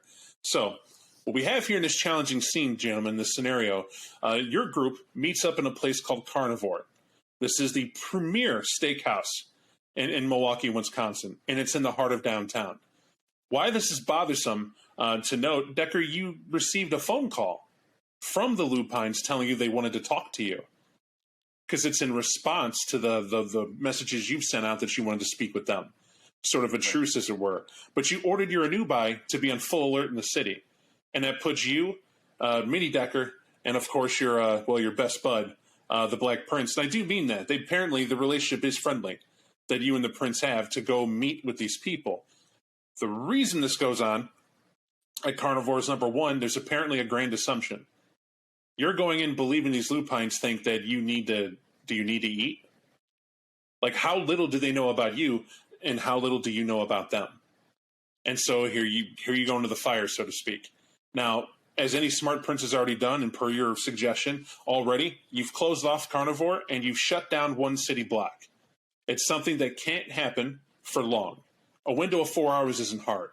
So what it looks like is that there's street signs in the city, street work, traffic picked up in this area. Folks are diverting traffic elsewhere. There are people getting whatever little signs and notices put up in their window that it's the one time they got to close early. Basically all the workers are happy. All the owners are pissed. Look at the rent, what it's going to do. You could care less about those problems other than you feel your power is still there enough to control the minutia of bureaucracy. So you're able to do that. Now, in knowing that, there is a feeling of this is the last thing you get to do.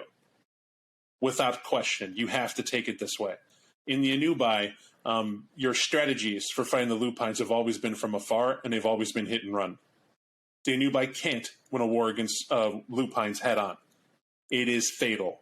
In fact, you've lost more members than not who frenzy and go at them. Your goal is to get them to frenzy and chase you.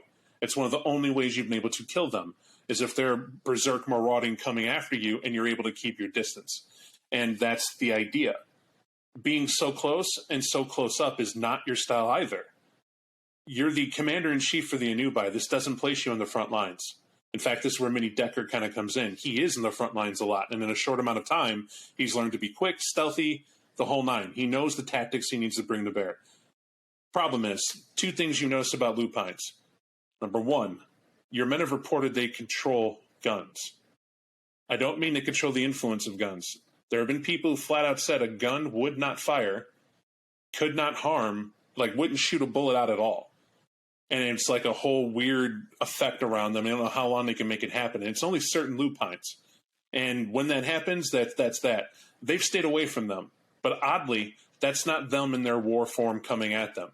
And they do note the two forms. When they look human, that's the best chance you have of talking with them, but that's when their powers get weird. They exhibit the strangest of things. It's on par with dealing with kindred.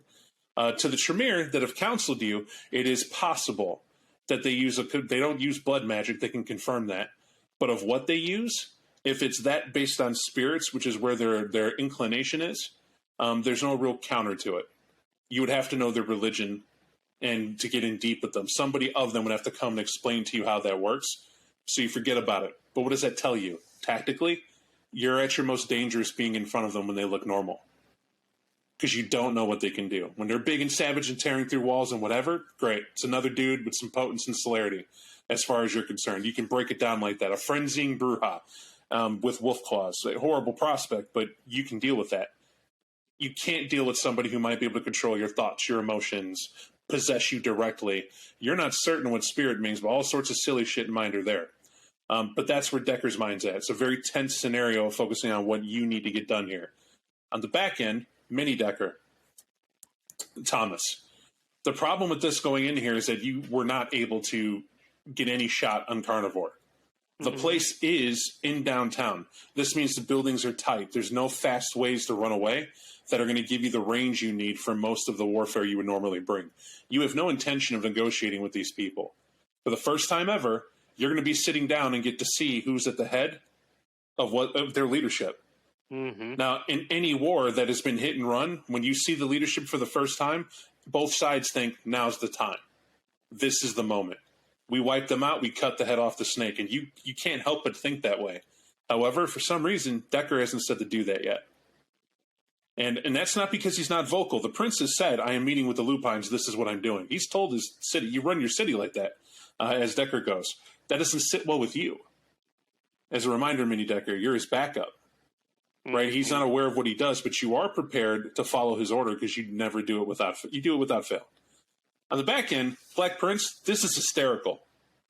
This is hysterical on every level that you ever thought of, right? You know how you are. I'm not going to tip that at all. That's your hat to reveal. But at this point, it's been no problem with it being October, with you finding your latest outfit that you're bringing to the meeting. And you absolutely need to be prepared for it because you need to be respectful for it. So I understand what you're doing. The other half is you've been here before. As much as Decker wants to say he's different than the Insane Prince did this too. He met with the Lupines. He brought them outside and met them at the Menominee Falls location they suggested and whatnot, and all went out there, and the Lupines killed him. And by killed him, you don't kill a prince by just killing the prince. That's when he lost his power. Because when he went out there, he brought all his bully boys and everybody in there in a show of strength, and those Lupines revealed just what their numbers were. In a violent and brutal, bloody battle. And what ended is he was too weak and he got dealt with, trying to get back to safety to recoup. You see this again, except you missed that show. Where you might have bought the ticket, you just didn't get the horse to get out there in time and see it all, and you'll be damned if you miss this one. And it's something that you're not lost on to look at Decker, that despite his wants and whatever, at least you get to see the look at everybody's face to see when this goes south. And by the way, you absolutely expect it to go south. In fact, you can't see a way where it's not. And that's where we're at with the characters in tow. So we'll start this up. With this, just remember, this is diceless roleplay. What this means is I'm aware of what you can do. You're definitely aware of what you can do. And we're aware of the scenario and everything that's in it. We're fans of Vampire. We know how this goes. There is no need for us to say, all right, I like to roll initiative, so I'm going to punch this guy in the face. You could simply tell me that you are marshaling up to leap or do whatever. It will be descriptive. And I know stat for stat, every person and NPC involved in this scene. Because, honestly, I get to set up one scene. How easy is that? Right? Set up one scenario we're going to go through, focus on it, and honestly, it was cake. But what I want the viewers to do is when you're looking at this and looking at this situation, I want you to think player character.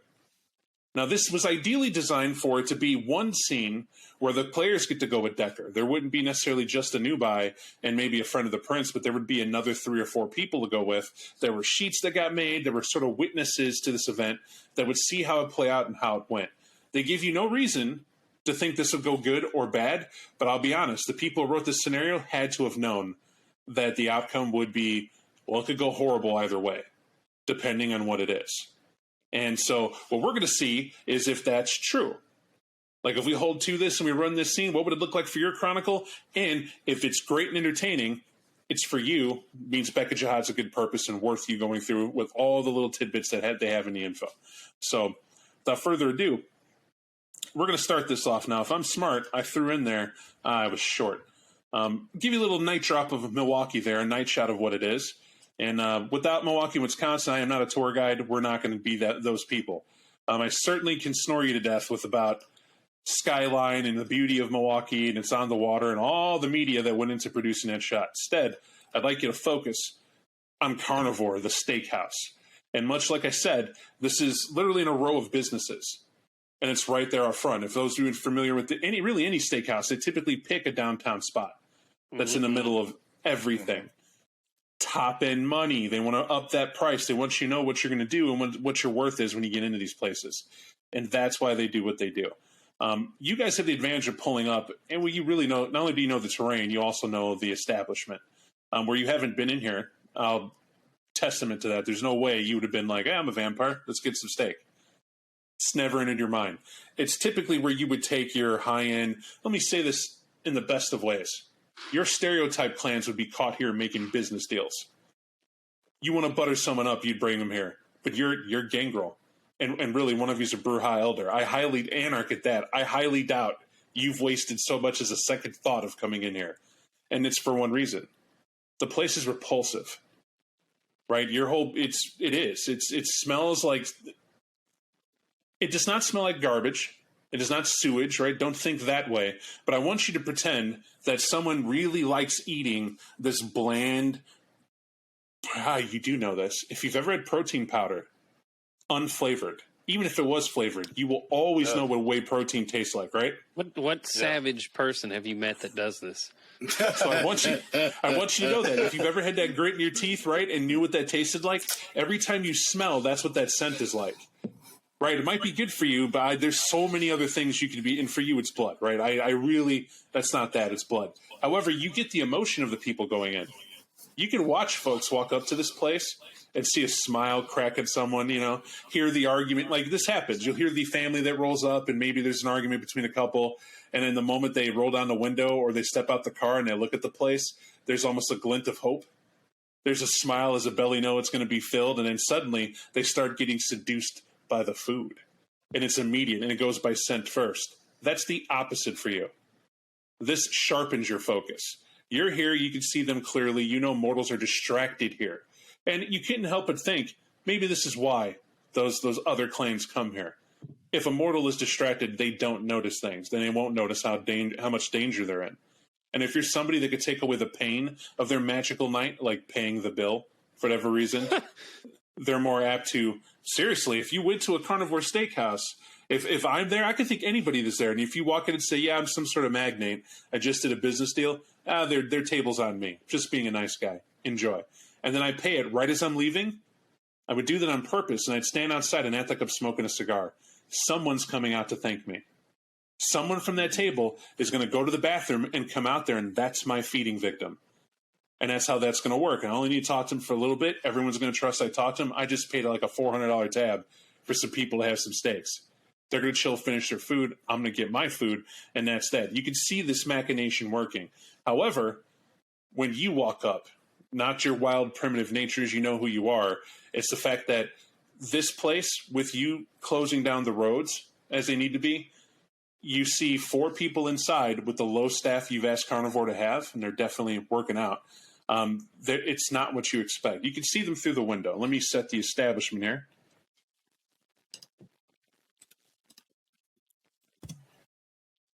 You have Chateau Le Bar that has been closed off for a small group, but sitting around here.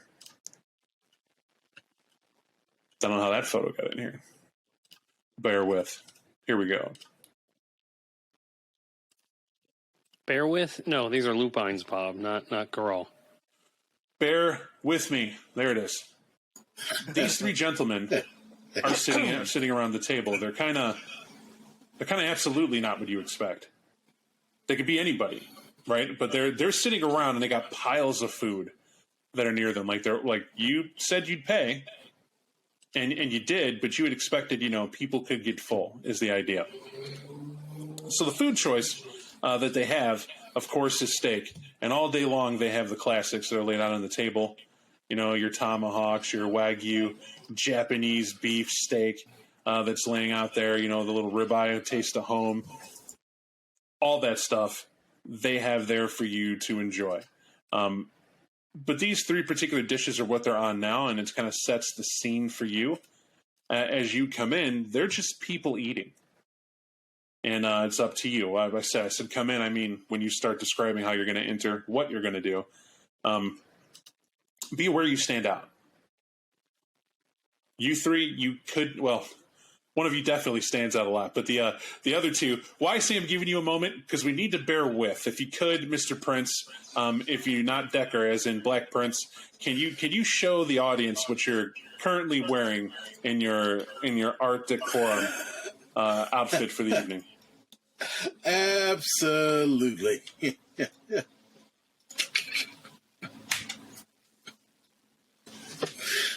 So,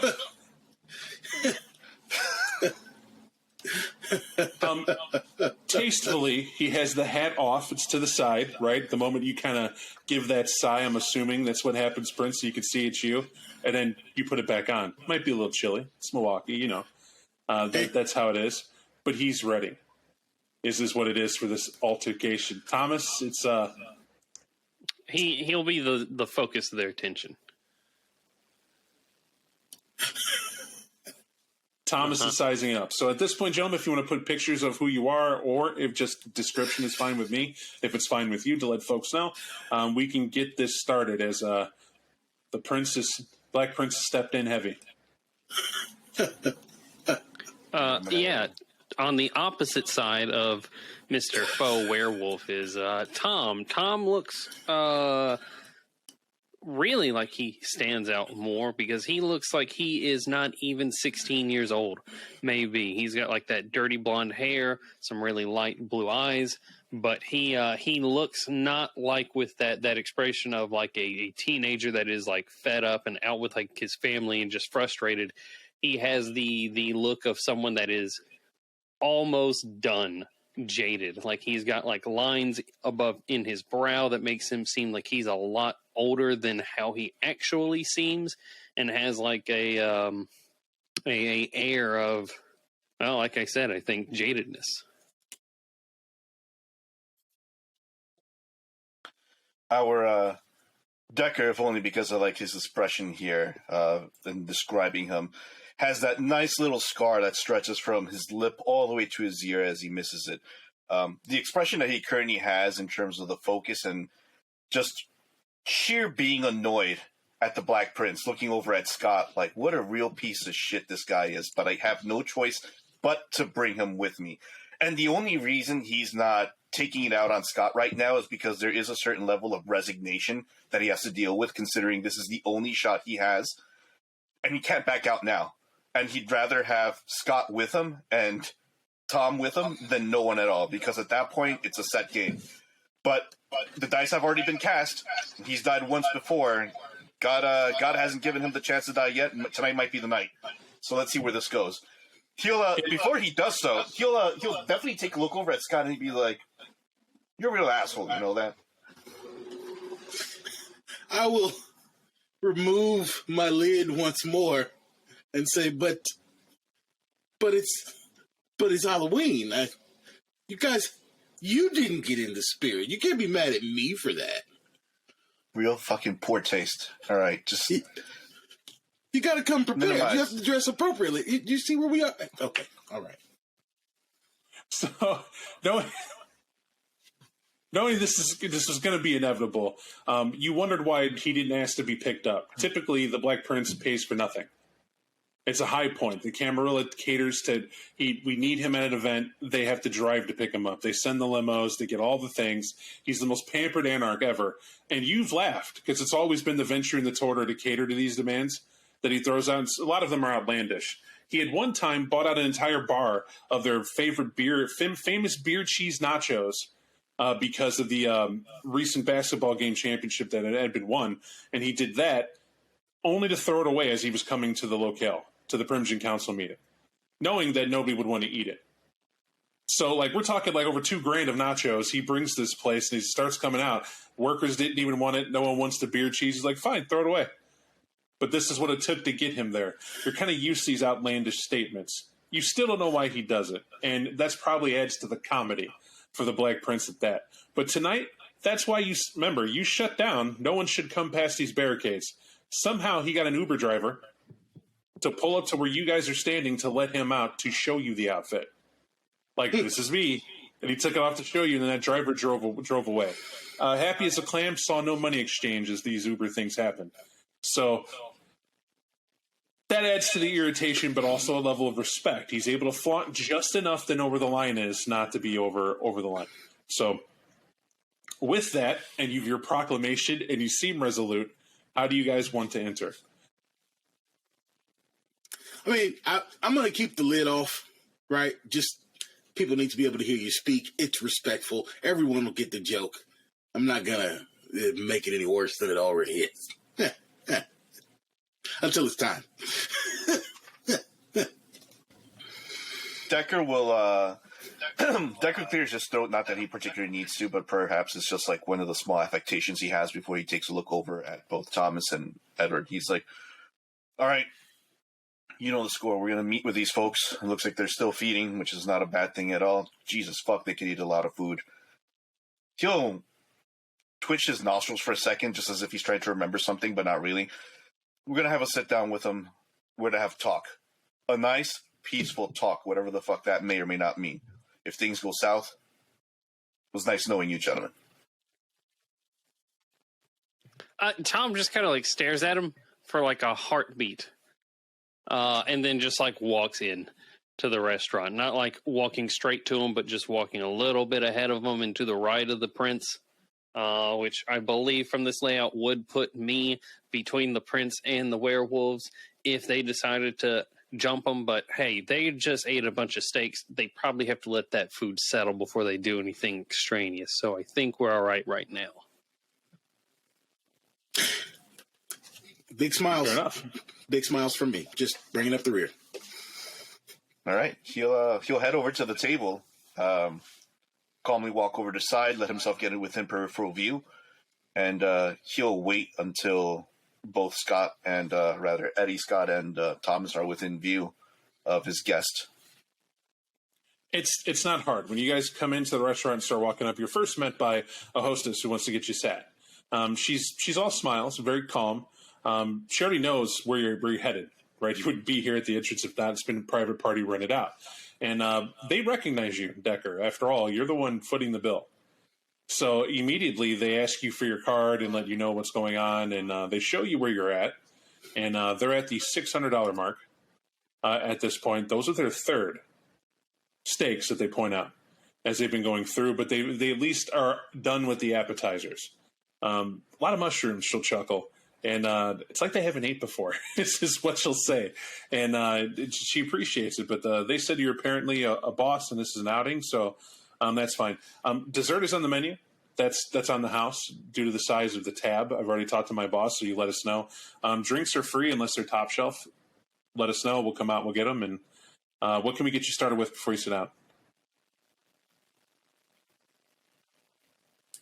The same of what they're currently having right now.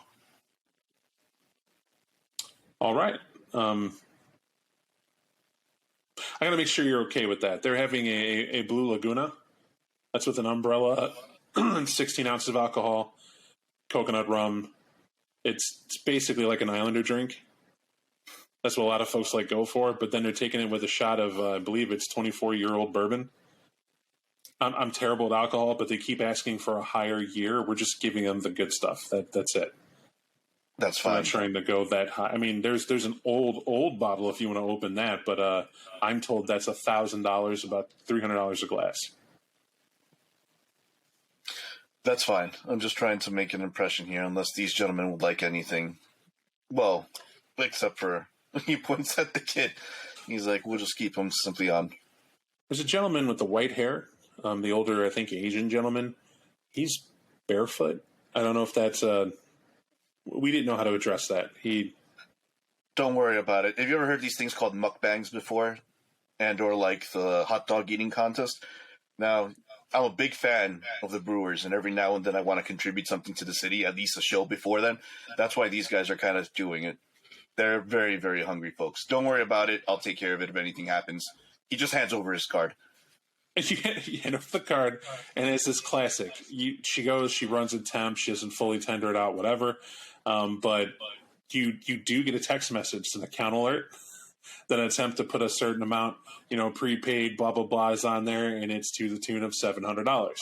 And how that works is 100 will be credited back and blah, blah, blah. You've seen these alerts before. If you've ever traveled and, you go over a mountain or letting you know.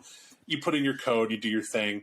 Biometric sort of thing now, and that's what it is there. Why you're going through it in these motions at all, and it's a calming effect, is because the guys at the table keep snickering. And you're close enough to hear it, Prince and Thomas. Of course, you're not involved in the transaction at all as you haven't approached the table yet, but you can hear them. Yeah, I think you just got the tab. And you just figured it out. And you hear one guy go, I seriously have to shit. Like I can't sit here and finish the steak and not go again. I thought I could. I thought it was good. I'm not good, man.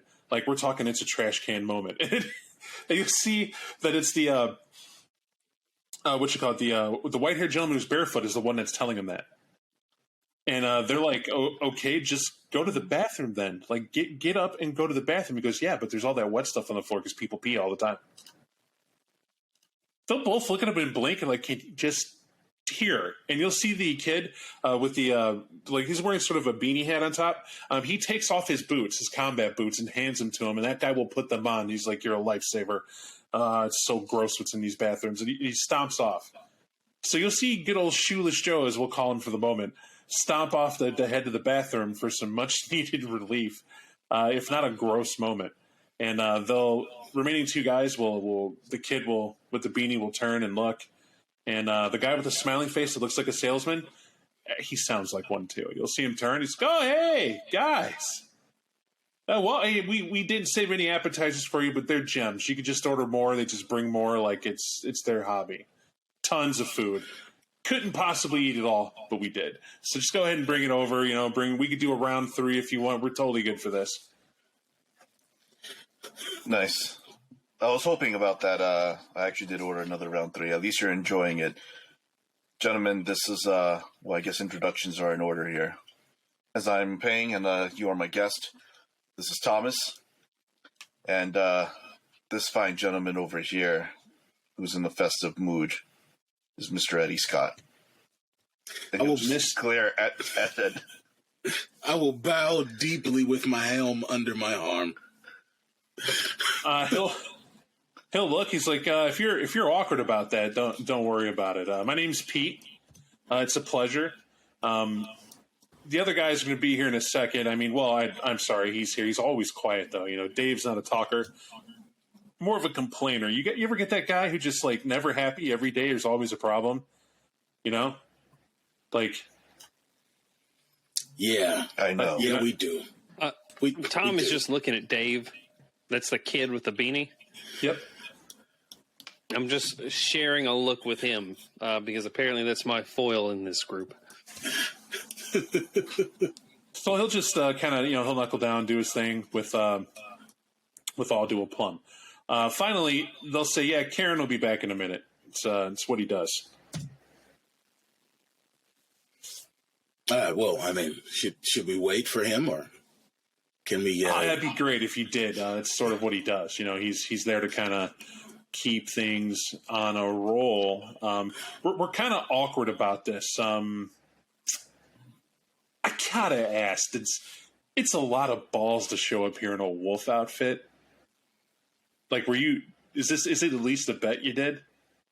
No, you have to understand. Sometimes humor is the best way to break the ice, right? Yeah, I agree. Just push old tensions to the side, right? There's the visual metaphor, right? There's the audacity, like you said, the hang lows on this guy. It puts everybody at ease, doesn't it? It does. Like, I seriously saw you walking up and couldn't believe it. And we were chuckling, but like it was hard for us to keep a straight face, so we knew we had to, because we didn't think. I lost $50. I didn't think you had the balls to actually walk in here with it still on. I thought that was getting taken off. Like they're going to tell you don't bring it. Not as uptight as I thought. So, we hear things. So, In the spirit of community. And I'll go to pull out a chair for Decker and for Thomas. All right, helpful guy this guy is. So whose kid are you? As a point to you, Thomas. I'm no one's kid. Not for a while.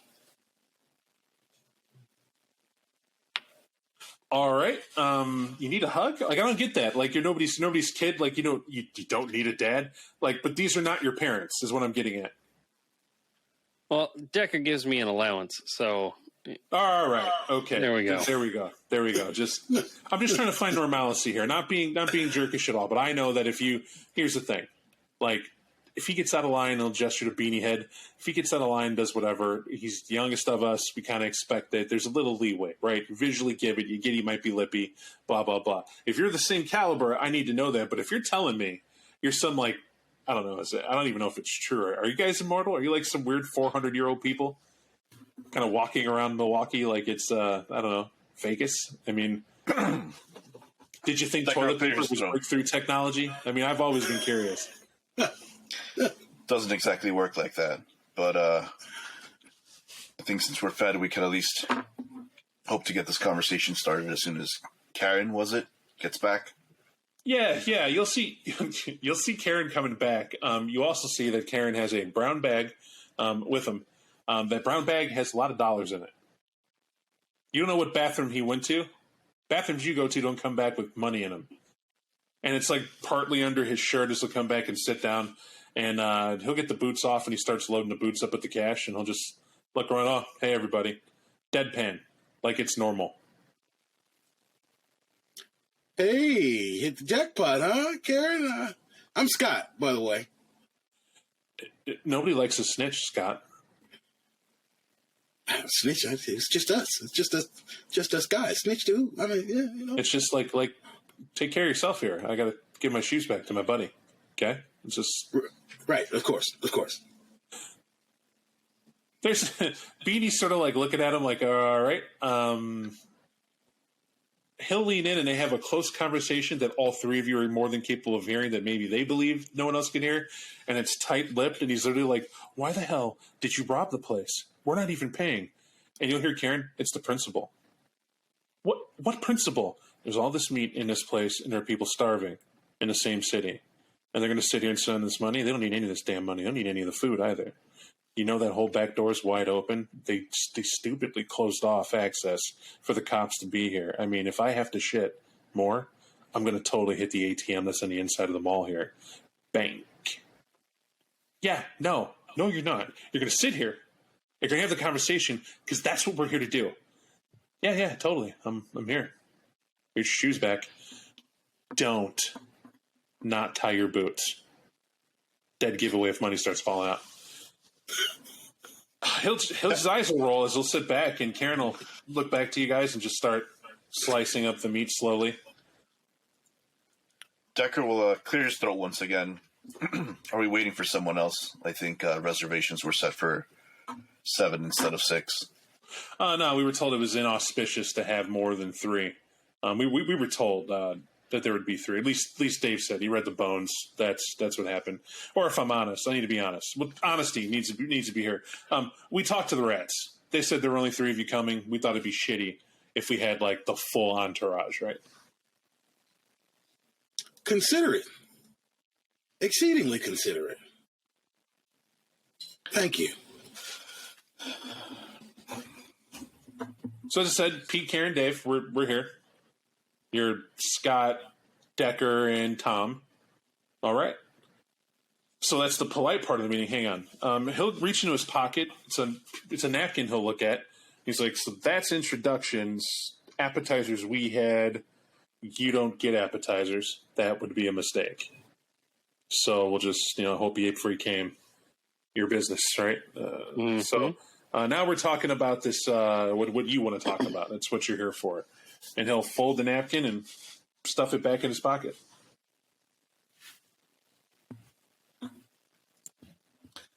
He'll look to the other two for like the briefest of seconds before flicking his hair to the side and exposing his cheek a little bit more. We'd like to work out a treaty. A pact of non-aggression, if you will. All right. What's in it for us? Concessions could be made. Yeah, that's what that means. What's in it for us? You tell us what we get, what's your ask, right?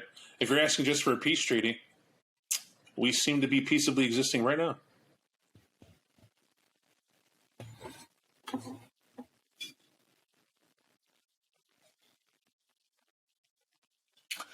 I'm willing to concede the brewery. Hold on. Sorry, I thought you said you were willing to concede the brewery. Is that which one? You got Miller, you got Pabst, there's King's Brewery. Which one are you saying? No fast ones here. He'll let him know, King's Brewery. Yeah? You're just going to give up the price? Okay. He'll raise a hand. He's like, whoa, it's not giving up. There's a reason behind it. I think this will probably work out better for all of us. We've had our run-ins in the past before, and don't get me wrong. We've traded. It is what it is. We've never ran into each other. He'll smirk at that. He's like, apology, old habits. No, seriously. Here's what I know. We should probably come clean with that. I have no fucking idea why you're attacking anybody anyway. Lupine-wise. I mean, you let some seriously shitty people come into this town that do some heinous things. We're a light item that comes to the city by comparison. You let them roll through like it's nothing. So I thought to myself, either you're the most evil thing I've ever dealt with, and you're here now for an ambush, which ambushes would happen like at any given point. Right after, Karen didn't have to go to the bathroom. They double checked to make sure you didn't have an ambush. Right, I'm just going to be clean like that. And Karen will just look at him like, did you, the look you expect, like, really? Like, no, seriously. I feel off the bat I'm not here 5 minutes in the place where we're always in conflict. And by always, I mean other people, right, of my ilk, and you specifically. You're a cute little group, all the same scent. You're there trying to wage war on them when they're weak and wounded.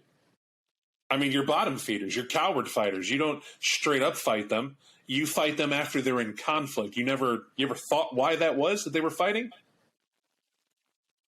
It's not like you're the big bad vamps who are in the city going, me hate vampire, me hate werewolf, me see werewolf. I come out to the street with my 6 guns and your little bullets start talking. And we're like, oh no, you're shooting us. So unfair. You're so far away. We can ambush you in seconds and tear you apart in less time. I don't have to have the steak. I could be eating your head. I don't like to admit that. That's some of the capability that we can do. But we're the minor, peaceable people that are here. And we're trying to point out one fact. There's a very, very worse place. And that's King's Brewery. That's what we want gone. That's our interest. We want to deal with them. We don't want you to deal with them because you wouldn't know what you're dealing with. Because if you could see them, really see them, we wouldn't be having this conversation. So you want a peace treaty. We're not the ones attacking you. We have yet to make one hostility on your people, period. We haven't done that yet.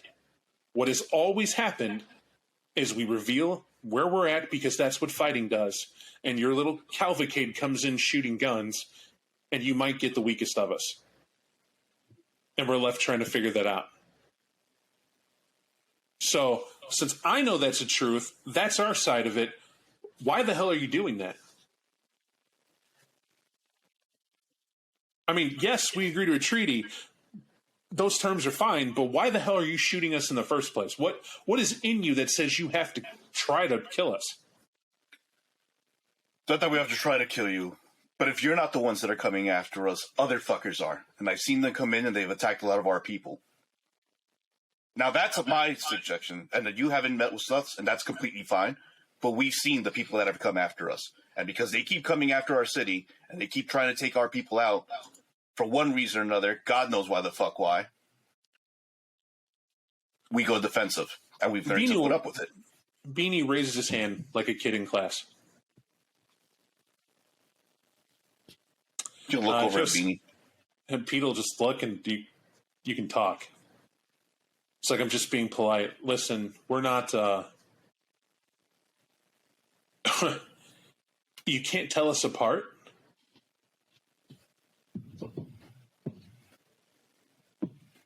Wait, what do you think? We're all the same? He'll raise an eyebrow to that, and he's like, do we all look the same? But no. Well, I think it's relevant to point out. Pete mentioned that we all smell the same. You see, so maybe we have different ways of recognizing one another, and presence in certain places can be misinterpreted. But clearly, we haven't broken out into a fight here, and we have some common ground. It's been a misunderstanding, at least in the past. And he'll continue. It's no misunderstanding. You smell like rot. Various stages of rot. I mean, not you, Wolf Boy. I mean, that's you're pretty normal. Maybe some bad aftershave choice, but that's about it. But I guess in order of stench, Thomas smells like he's been dead better part of 3 years. And you, Deckard, you ooze.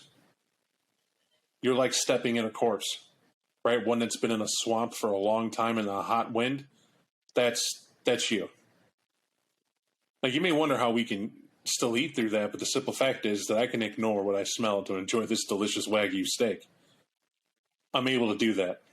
It's more senses than just smell. But we do it at a different level. It's not just how you smell. It's how you make us feel. I mean, what Pete's not telling you is that, yeah, we want to kill you pretty bad, but not for what you think. And Pete'll, whoa, that's enough. That's enough out of you. He mentioned the kill word and kill you word in the same sentence. It's not fun. That's not good for what we're talking about. What he means to state is that you exist in a perpetual state that's against life. And you shouldn't be. All three of you are dead. You should be dead. You're basically what will be said as the hungry ghost. If no one stops you, you will keep doing what you're doing forever.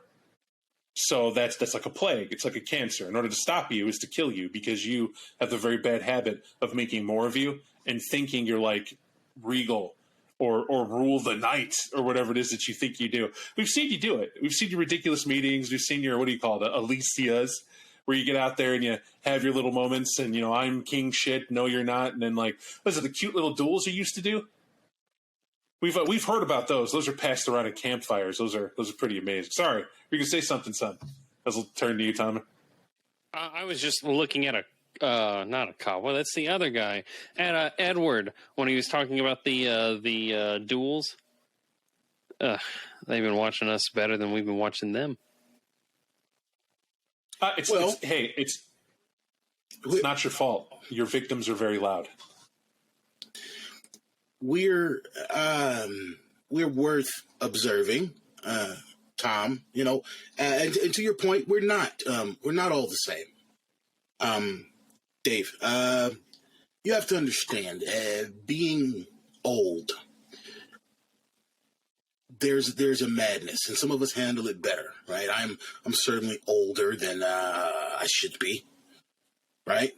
And some of us don't handle it so well. And when that madness comes on us, there's the loneliness, there's the seeing the people that you love die, there's the having to cope with it, and yet you don't want to off yourself. Right? So we all struggle to find a way to be as little disruptive as we can and not lose ourselves. Still here, Karen. They're cowards. I told you, it's not of the worm. They're just cowards. They can't face the end. And you see Dave look at him like, are you serious? Can these be inside thoughts, guys? You're supposed to be the helpers here. Like, literally the calmest of us to be here right now. You hear, Karen? I am calm. In fact, I can't feel at that level. I told you. It's not how I work. Okay. What's your insight, Karen? And he'll stand up, clear his throat. Look, what's going on is that I know what you are. The dead can't feel. You think you can, but you can't. You can't hear the roaring hunger that's in you constantly, but I can hear it. All you know is blood. And if it's not blood, it's power, and you want them both equally. And all you want is more of it. And some of you dance to your own tune. You passionately need it. but it's your victims that speak the loudest. Like, that's how I know one of you has someone named Wendy that's still waiting for him to realize that he's... Yeah, named Wendy. Like, I'm thinking it's the redhead at the burger joint. I mean, if you're truly immortal, it must be one who flipped burgers a long time, and her effigy was made into a fast food joint as sort of a kind of remind you that she still exists, and you still can't hear her, and she's really pissed at what you've become. You're like an unending thing that only wants to eat, kill, and continue. I can hear that, but that's what I'm talking about. The differences between us are vast. So it's strange you think we've been the ones that have been attacking you. Are you okay? He'll give a side glance over to Tom for a moment to see whether or not he'll lose his shit. Maybe. The ones that have been attacking us. It's you who killed Wendy. Maybe not you specifically. Oh, that would but be you, awkward. Lupine. That would explain why she'd be following us then, right? That would be that, but she's not following us. I heard her when you got here. So it's who she's blaming. Not who did the deed, it's who she's blaming. Now, what I could tell you is, I don't know any of you. Like, as far as we can tell, we've all been told you've been consistent. What I mean by that, we're like a generation at least difference from the people here. Like, this guy here, as we'll point to Scott, this heckler, we've been warned of it. They call him the Black Jester. They've seen how he feeds when he chooses to. It's not very funny. But we also seen him cry when nobody's looking, so we know he's a tragic spirit. A lot of pain, this one. But as far as the rest of you, Tom, I've never heard of you. But Decker, as I said, you got blood and boots. I mean, pun intended, for what goes on, for what you've ordered and what you've commanded, and everybody's heralded you for it. And as we're kind of bearing wounds here, that's still not us. We're the observers. We've I don't know how to put this. We've been here. The salesman will kind of keep his hands up and go, hey, how about we approach it in the best of ways? What we're going to say is, we're young. We're young. I mean, not Karen, he's 40, but like, we're young. I'm just mid-30s. I think he's 20, if that. He bought a beer anyway. So the point is that's us. So that doesn't mean much. I mean, like, there's things everybody can do. We're not measuring anything here. We're just saying that in our world, there are people that have been fighting each other, and you've been getting in the way, consistently getting in the way, and you come in accordingly. Well, if I may, no, I mean, One second. He'll look at Scott, and he'll be like, shut the fuck up for a second. 1 second. And he'll take a look back, and he'll let his knuckles kind of rap on the desk, or rather the table for a moment. He's like, for as vast as differences are, you're not too far off the mark. So you want the brewery to do the things that you need to take care of. That kind of sounds similar to the shit that we have to take care of, too. We also have some infighting of our own to take care of. You take care of yours, we take care of ours.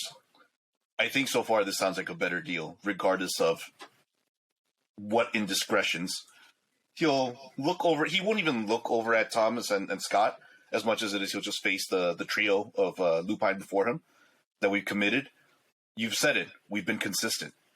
We've kept the city in the fashion that it is, which also means that we've kept our word. Or I'll keep my word at the very least. Your people get the brewery. Nothing will happen to them. And we go with life is on. I think we can do better. I really do. Allow me, please. They've said that they have a conflict, Decker. There's someone who they've been fighting, and we've been interrupting their ability to fight them. I think in the interest of ongoing cooperation, we could work together to avoid crossing the streams. Dun, dun, dun, dun. Ghostbusters. No, okay. The reason proud of that, he'll be like, hold on one second. He'll like lean in for a second. He's like, there's only one thing we've been fighting for some time. And unless it's more of them, and he'll take a look back over to like Pete and the crew. He's like, are we getting in the way of you fighting more of your or some other shit that we don't understand? I thought you knew. You haven't noticed that you've been fighting more Native American-esque looking guys than not? Like, you literally haven't noticed that? Ice wolves. What? They bring the cold with them. That's kind of funny. I'm going to use that. You call them ice wolves. Okay. So, well, why do you call them ice wolves? I mean, do they bring ice, or like? They bring the cold with them. Literally, they bring them in a bag. They pay the air conditioning bill. I mean, temperatures change. Things happen around them. They fight really fucking messy as well. They make shit stains, for lack of a better term, that we have to deal with. Well, we'll just keep them at ice wolves. There's no reason in changing your vernacular here. It's not what we call them, but I think it's the same people. Yeah, that's part of them. And they're a long way away from where they're at, but that's because they're not here in official. Like, I hate to say it, what you think is a big pain in the ass that you've been dealing with for so long, this is like how do I say? You're like a bad secret they want to sweep under the rug and they don't want anybody to find out. That's what it is. Not you, but like, and the reason they're here. It's about as much as I could say. It opens up more questions, but that's the simple truth to it. The story goes, and it's harmless to tell you. You guys know how to pick a place to set up shop. This city wasn't.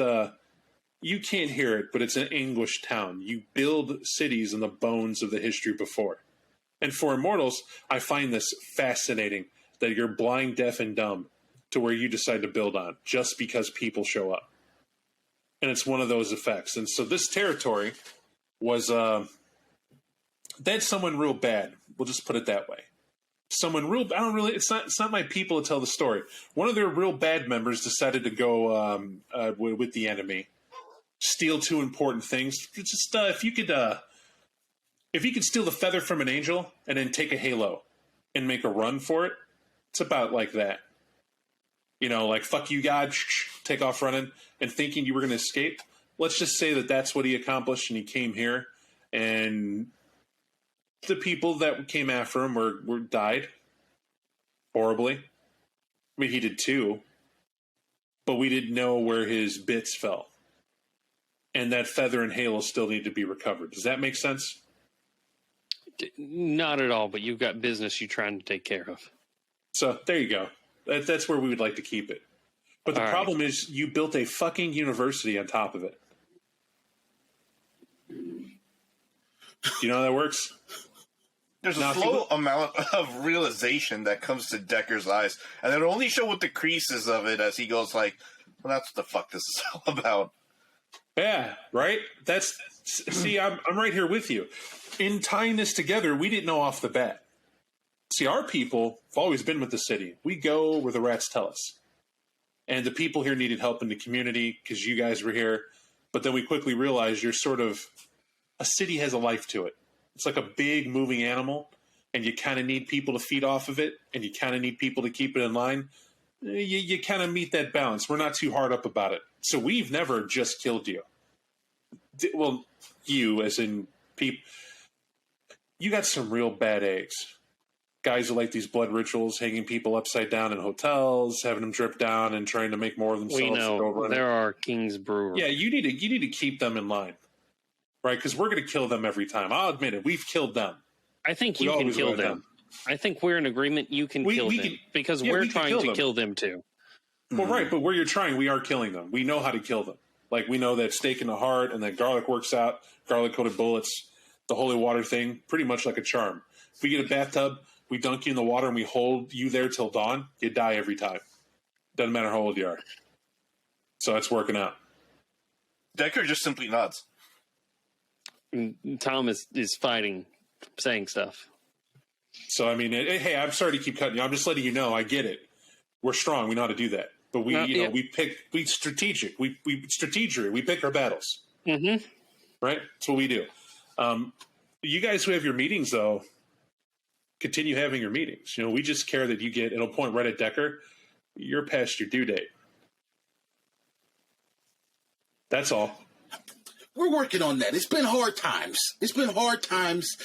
Heavy is the head that wears the crown. You got to understand, it's just a long time at the wheel. A man's got to rebuild himself. Do princes have crowns? So Karen will stand up again, and you'll see the other guy sit down as he'll start eating some meat. I just wanted to point out that I've been listening to Rat Talk, and you haven't lied yet, which is not what we expected.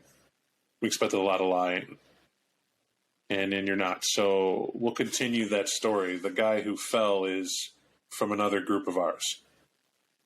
So we have... You call them Ice Wolves, call them another gang that is here. They're really good at being deceptive. They look for things they shouldn't mess around with, to play with, to understand, and they seek to use them for their own ends. Not all of them, but their curiosities their undoing. The Mexicans. What? Yeah, that's what I said. Immigration's a problem. Did he just say Sure.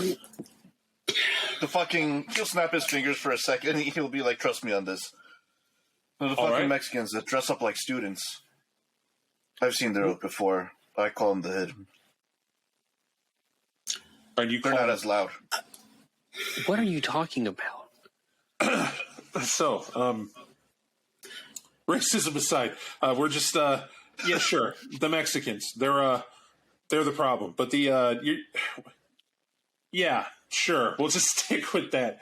I only laugh at this because you'd be right insofar that they do have some shared ancestry, but it's not quite that. And maybe it's just offensive, but okay, no less honest. So, okay, sure. The Mexicans. The point I'm making at is the guy who came over and did the no-no stuff, stealing the wing and the thing, that's of their home. Now, they're trying to get those back as well to right or wrong. Problem is, your Ice Wolves don't agree with them being here at all.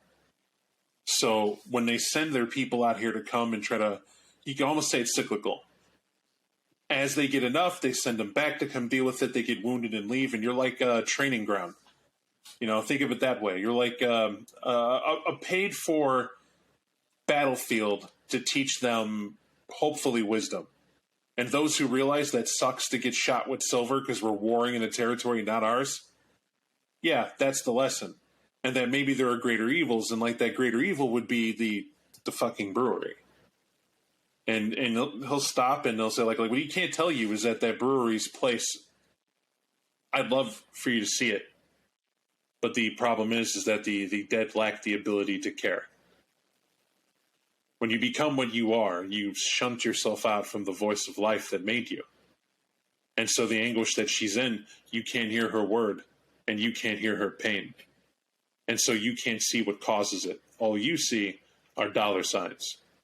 And these things that run King's Brewery, they're the epitome of greed personified. They sing to you what you want to know. This town was made and profits heavily off of King's Brewery. But the fact that you offer it so easily and we accept, we need you to understand that cleanly. We know they're 35% of this town's income. They sell more than your Pabst Brewery. They sell more than the Miller plant.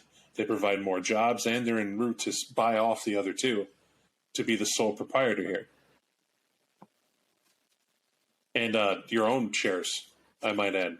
When we looked up we don't know how you have it, but we know you have investments in this brewery. So you were literally paying for us to leave you alone. All we can do is warn you of their coming and knowing what they're coming for. Your Marquette University, they have things buried there somewhere, and they don't know where, because every time they've been there, you have been very good in interrupting. Whichever side wins these skirmishes, they go to look, you're there with bullet fire. We know because we've been trained, and well, I might add, to help clean up. We have a law of our own that states that what we do should not impact the mortals we're around. It's just our way. That seems like another thing we have in common. So riddle me this then. If you were to get what you needed to, this halo and wing from your university, does that mean that your ilk stopped coming here? Dave, as he's been called, will pipe up. He's like, all right, a train leaves Chicago at noon, traveling 75 miles an hour. Somewhere in Topeka, Kansas, an old lady buys the last cup of coffee they have at a Starbucks. An eagle flying overhead shits on that train coming in, and at the 70 miles an hour, just to help you keep with the math. How much coffee is left by the time the train actually gets here for her in Topeka to enjoy? Who cares? He said riddle him. I'm lost. Is that not what we're doing? Yeah, I think we both are. Turn a phrase. Please. Ignore. Oh, all right. I'm sorry. Could you restate your question? I thought I had a great answer, but He'll clear this over again. If we were to help you get rid of this halo and wing that these two are fighting after or coming after and using our grounds, our domain as a battleground, would that stop them coming here? Why don't we just let them? well, I mean, Some lupines go to Marquette University. We just let them go there. Whose territory is that now anyway? Dave he'll turn to Pete because you're the alpha. You tell him, and Pete will look. There is no alpha. We're not an alpha. Not in front of these guys. I told you, man. Come on. There's no alpha here. Come on. Is that some werewolf? You know that whole alpha, that werewolves have alpha things? That was like disproven like 20 years ago. We don't have alphas. Okay. More than we agree on. See? Hello. He'll look at fucking Scott like, you know I'm footing this fucking bill. You're not the one paying for shit, right? Scott will just put the werewolf lid back on his head and fold his arms. Can you not put that on? Can you not put that on? Can you please just put that on the floor? Karen's just burning a hole through Scott right now as he has that head on, just looking at the mask, eating the steak with bare hands. We are doing so well. Oh, okay. So well. All right. Take it off and put it on the floor. I thought I was supposed to shut up. The judgment of Karen is there, but like this doesn't go any further. It's like just like really, you shithead. Like you put that on and it's fine. Pete will go, hey, he'll clap his hands like right here. Look, just some things we're working on. What we do here, this group, is we told you, right? That's our purpose. So we can't speak for them. Like I said, the only thing we can do, guys, our territory's small. Milwaukee's just not that important. Right now in the scope of things. It's a diseased home amongst many diseased homes. And I'm referring to cities. It's just a thing. Now, I'll call them cities, but they're going to call them the disease, the problem against nature, all that. They're not wrong. Cities are way more than we need as human beings to continue and thriving on. You know this. We know this. They will never acknowledge this. And to be honest, it's kind of unfair. I like pumpkin spice. Okay? I enjoy pumpkin spice season. I enjoy it a lot. And I like waking up to an alarm clock, and I like having air conditioning, and steak is really good when you let them cook it. Like, we could eat it raw, but just because we can doesn't mean we should live up to stereotypes. This is the modern era. So, and Wagyu is on another level. Like, I know the suffering of the poor little cow, but if it wasn't so poor little tasty, we wouldn't have to do that, right? That's the thing. And you'll see Karen's head like stoically shift to stare at the back of her not alpha as he can feel it and doesn't say anything. Just lets it be what it is. Wagyu's good. Look, so the point is that King Brewery will take down. We'll let you know when that's in effect. And if you're serious about it, we can take you out there to show you what we're talking about. Maybe you can see it. You just didn't know how. It's going to take some peyote, maybe a walk in nature, a lot of running, because that would be outside of our territory, collective territory. And the dice will suck. They do suck. I don't even like fighting. Frostbite, bitter hollow, and they eat the hearts of their enemies. So the point is that the aspect that they can do, and it steals your power. So the point is it's two things I'm allowed to say because those guys are bullies. They're bullies. So they're rough to deal with. Your hidden ones, Mexicans, depending on what taco truck you go talk to next to run into them, try to out them. Why they're sneaky is because they have to be. So, we should probably tell you the downside. The full scope of the story is that whoever gets a hold of those things gets great power. Whatever that means. That's why they're still going at it. It's worth it to them, generation to generation, to continually fight with you to get what's there. We're only telling you because we're pretty convinced that the moment any one of you seizes it, we'll immediately know where it is. And then that's bad for whoever does that. Like, I can guarantee you a beacon like that, the Ice Wolves, they've been sending you like their third tier, passing out at work security guys is what they're sending after you. They're like, they care. Those guys are tough, but they really don't care. Like, they're here to serve a purpose, but it's really like some boss put them up here to watch here. And if these Mexicans get across the border, get them off our lawn. That's basically what's been going on. You've been the guys that come in and said, we're badass vampires. Pew, pew, pew, pew, pew. Get out of my city. And they were like, shit, we're getting shot. And they leave. Or one of them dies. And then they kill a lot of you. But you don't seem to care about that. I mean, your Anubai group should come with one hell of a life insurance policy. I mean, it's no offense. I mean, we're weaker wolves. You haven't been able to see us. You couldn't handle us, and we're the ones going around stomping your cult half in and out of the city pretty easily. I mean, I hate saying that. We ambush them. Whenever you ambush anyone, right? You guys ambush people. It's the smart move. There's no shame there. Yeah, I mean, there's shame. There's shame. And Dave in the background, beanie hats, like there's a lot of shame. Actually, to war. I mean, we're not warriors, but yeah, they need to meet you head on for a fight that your strength versus them. They get no glory for killing you, right? Like I'll never give you that. I agree with you. I'll never give you a fair shake, but others will. Right. It's good to know. Tactical methods aside, is there any way for us to keep this channel of productive communication open going forward?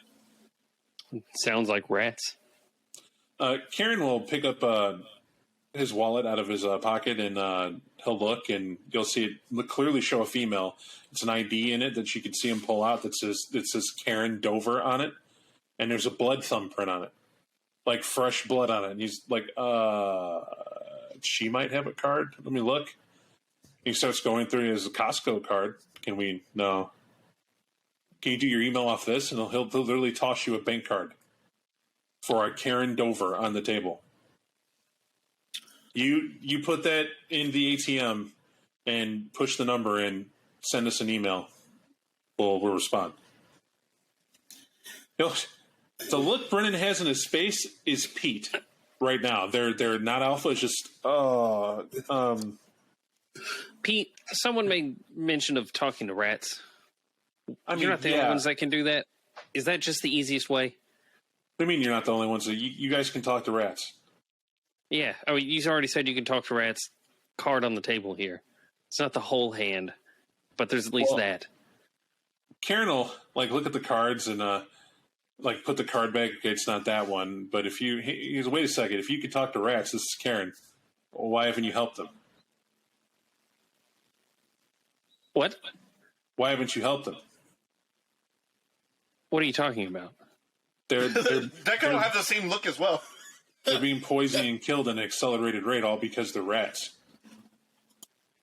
Like, they're in the sewers. That's where they go. They thrive in that environment. They live just fine. And there's all sorts of contaminants you're putting in the water so they can't drink it. If they do, they die. Specifically targeting rats. Not to mention some catchers down there to kill them as well, because you're under the mistaken belief that they carry disease just for being alive. Like anything, they carry disease when they're dead. And nobody cares about it. Their families are being wiped out. We could stop sending catchers down there. When I talk to them, they talk about cheese and food. I don't know where that's coming from. Karen will chuckle. It's like, well, you got to look past that. They're kids, right? I mean, they're not going to really Every rat is very young, and they don't live to be very old. So yeah, that's why you feed them. They're thinking of their family, not just them. So you feed them, they go back there, you continue the conversation, right? Like a guest you have over. We can Makes sense. we can do something. We can do something about that. I'm Yeah, sure we really? can do something about that. You're really going to do that? It'll kind of brighten his day at the table. Sure, yeah. We could lay off the exterminators. He'll just like casually wave. All right, if you, Karen, I'll tell you what. I'll make you a deal. I will stop fucking with you, and I'll give you an email you can contact on a phone, so long as you keep Rat happy. If Rat says you've been treating Rat good, so be it. You pay respect to Rat, treat him like a person. All due consideration and help and all that you're talking about, like we're asking. All right, then. I see no reason why we can't keep looking out for each other, because Rat will tell me when you've gone bad. And then it won't be good for you. But until then, we'll be right. He'll look over at Thomas Yeah. and he's like, this is your pet project now. I guess I'm the rat catcher of Milwaukee. Or Pied Piper. I don't know. Whichever one is good for rats. I don't know what those stories are. I just know their names. Pete's like, all right, so Rat is appeased. It's actually a good thing. I mean, I don't know why. We're just particular. We get King's Brewery. We'll start on that immediately. We'll let you know how that's going. You still haven't told me what you want out of here other than us attacking you. But we already explained it wasn't us attacking you. It was you getting at us. Can you just let us know when these ice wolves are coming into town so we can not be at the university? Yeah, you'll know. Because if ever they're in public and they do the wolf thing, which gets you to come around, they're coming. So all we had to do is stop. Okay. All right. Look, you were stopping us from King, so you got to understand what you were doing. Ask him about his Mexicans. I'll just put it, Decker. Mexicans. He knows what he's been doing. Wait. Well, There's one more thing. There's one more thing, Pete. It just occurred to me. Should be small. We're going to open this channel via email.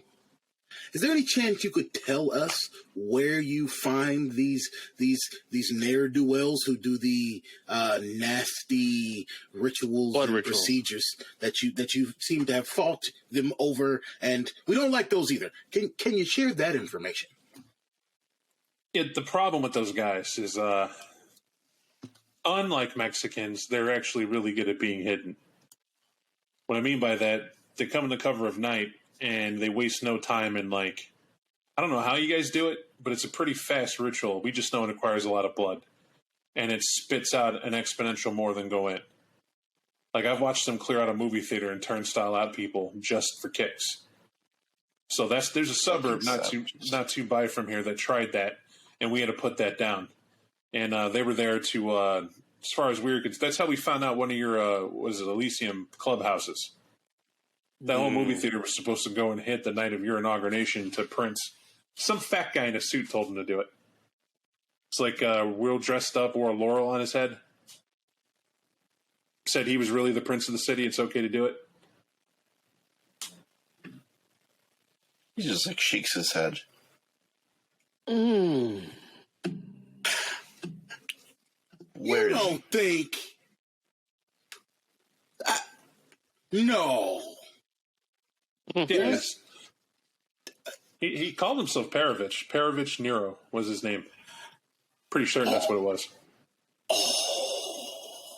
Decker's face flashes between attempting to restrain a certain level of frenzy as his eyes just flash out. He bites really hard, probably through his gums. I would like to rest. Oh, go ahead, Bob. I'm sorry. No, you would like to finish your statement. Go ahead. Yeah, I would just like to rest my hand on Decker and think fast about an application of the powers of presence to keep his lid on his head.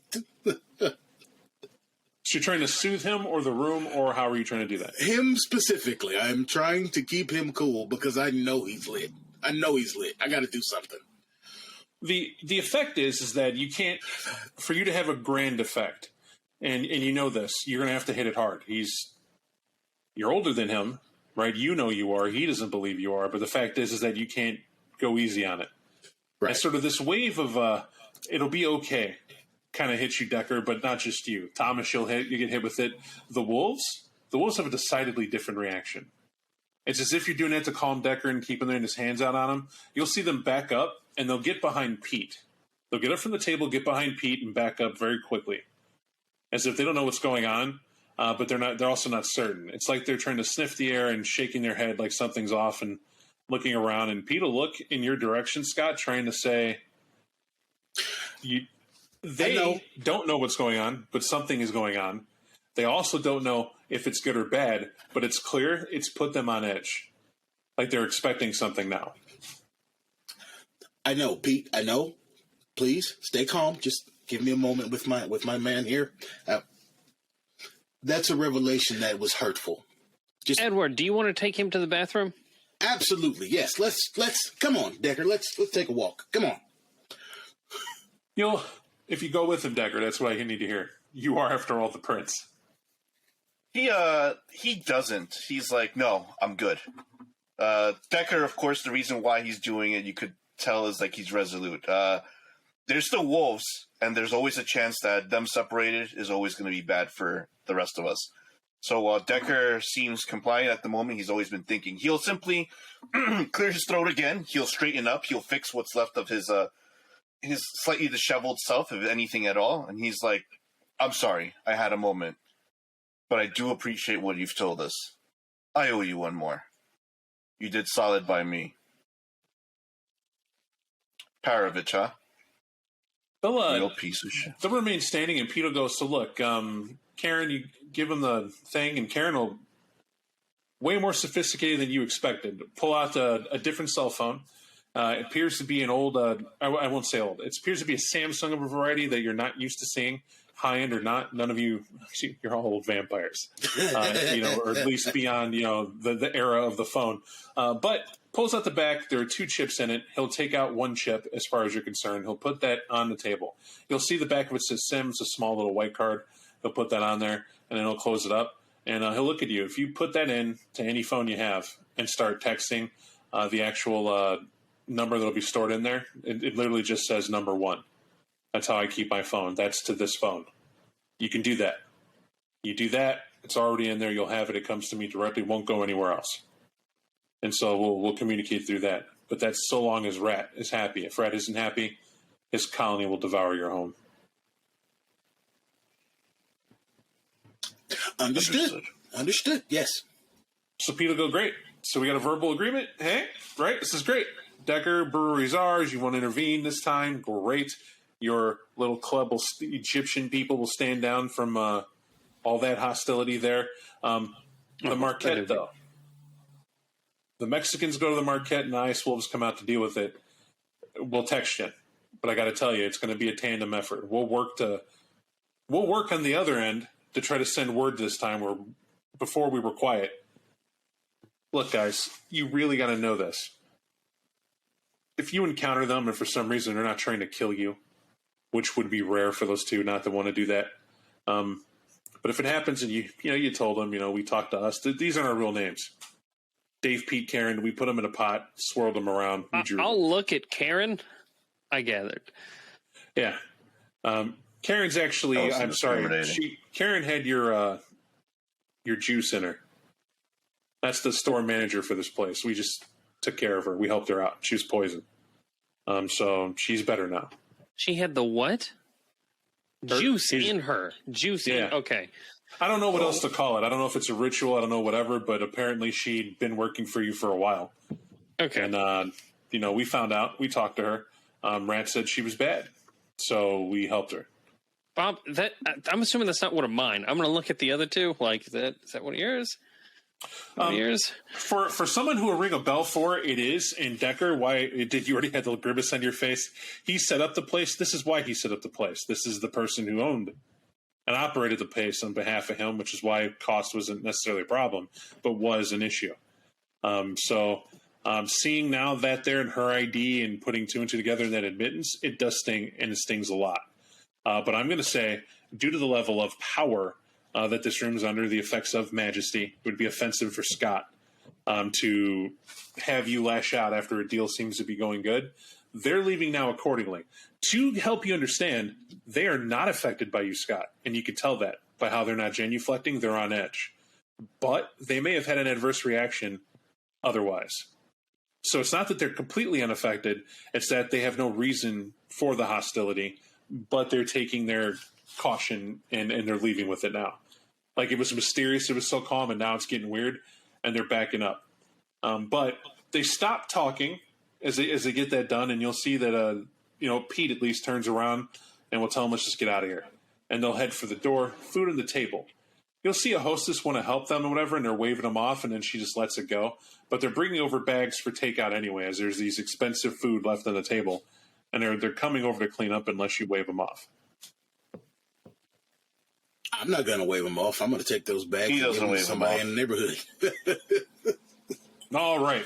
So what we're going to do is we're going to end it here. Reason being, since one scene and successfully handled. I targeted this scene to actually go social primary was the way to go. That's the way to handle this. I anticipated it to get violent. On account of Decker, it's up to you guys. But I'll just say what I had on the table. I think this is good to see this scenario. As an ST4 scene, I set them up every time that you can. You can defeat a scene physically, social, or mentally. I pre-assign XP for how it's handled, and I know who's going into it. I don't always tailor it to the group, though. In fact, I don't. I tailor to the outcomes possible. Right? That way we see what's going on. You guys fell into the primary pocket. I think it's because the prince played his role well. And I mean by the Black Prince. Disarming outfit. Does have like, hey guys, the laughter. This does disarm a tense situation. It does. Them being pissed off at that kind of made them ignore the fact we've been killing them for a little while and them us. Well, that's the realization of this too. It's like there were big reveals here, right? In my opinion, when you heard that you weren't killing them, you were killing lupines, but it confirmed your suspicion, Decker, that there were factions. Right. I think there's a lot to be in consideration. I think the scenario as written, though, does not make those factions. So for me, I'm going to say, even in the Beckett Jyhad diary, that part's written poorly. They make lupines and they keep them first-gen lupines and they make them pretty sad in their presentation for them. They don't add the color to them. They don't add the personality. They could have at least thrown in different tribes to help touch up what they didn't know in first ed. They didn't do that at all.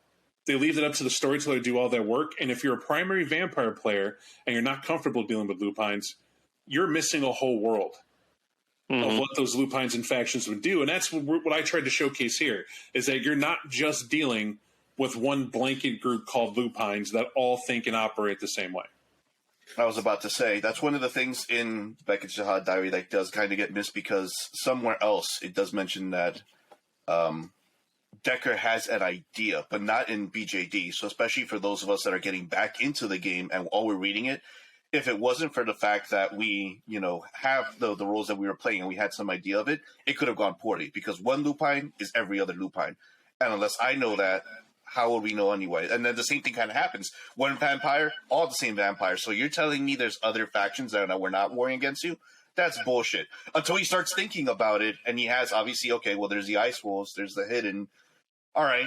Or the Mexicans, depending on how you would have... Or the Mexicans, depending on how... Are we Vampire La Migra now? What the fuck? Jesus Christ. Vampire La Migra. Just, come on, man. Listen, he was embracing 1777. So things are a little bit old for him. No, it was fantastic. I have several realizations, but I want to share space here. So what did you guys pick up? Like, what did you like about it? Or what do you feel that really didn't fit? I'm going to tell you what I anticipated now that the scenario is over.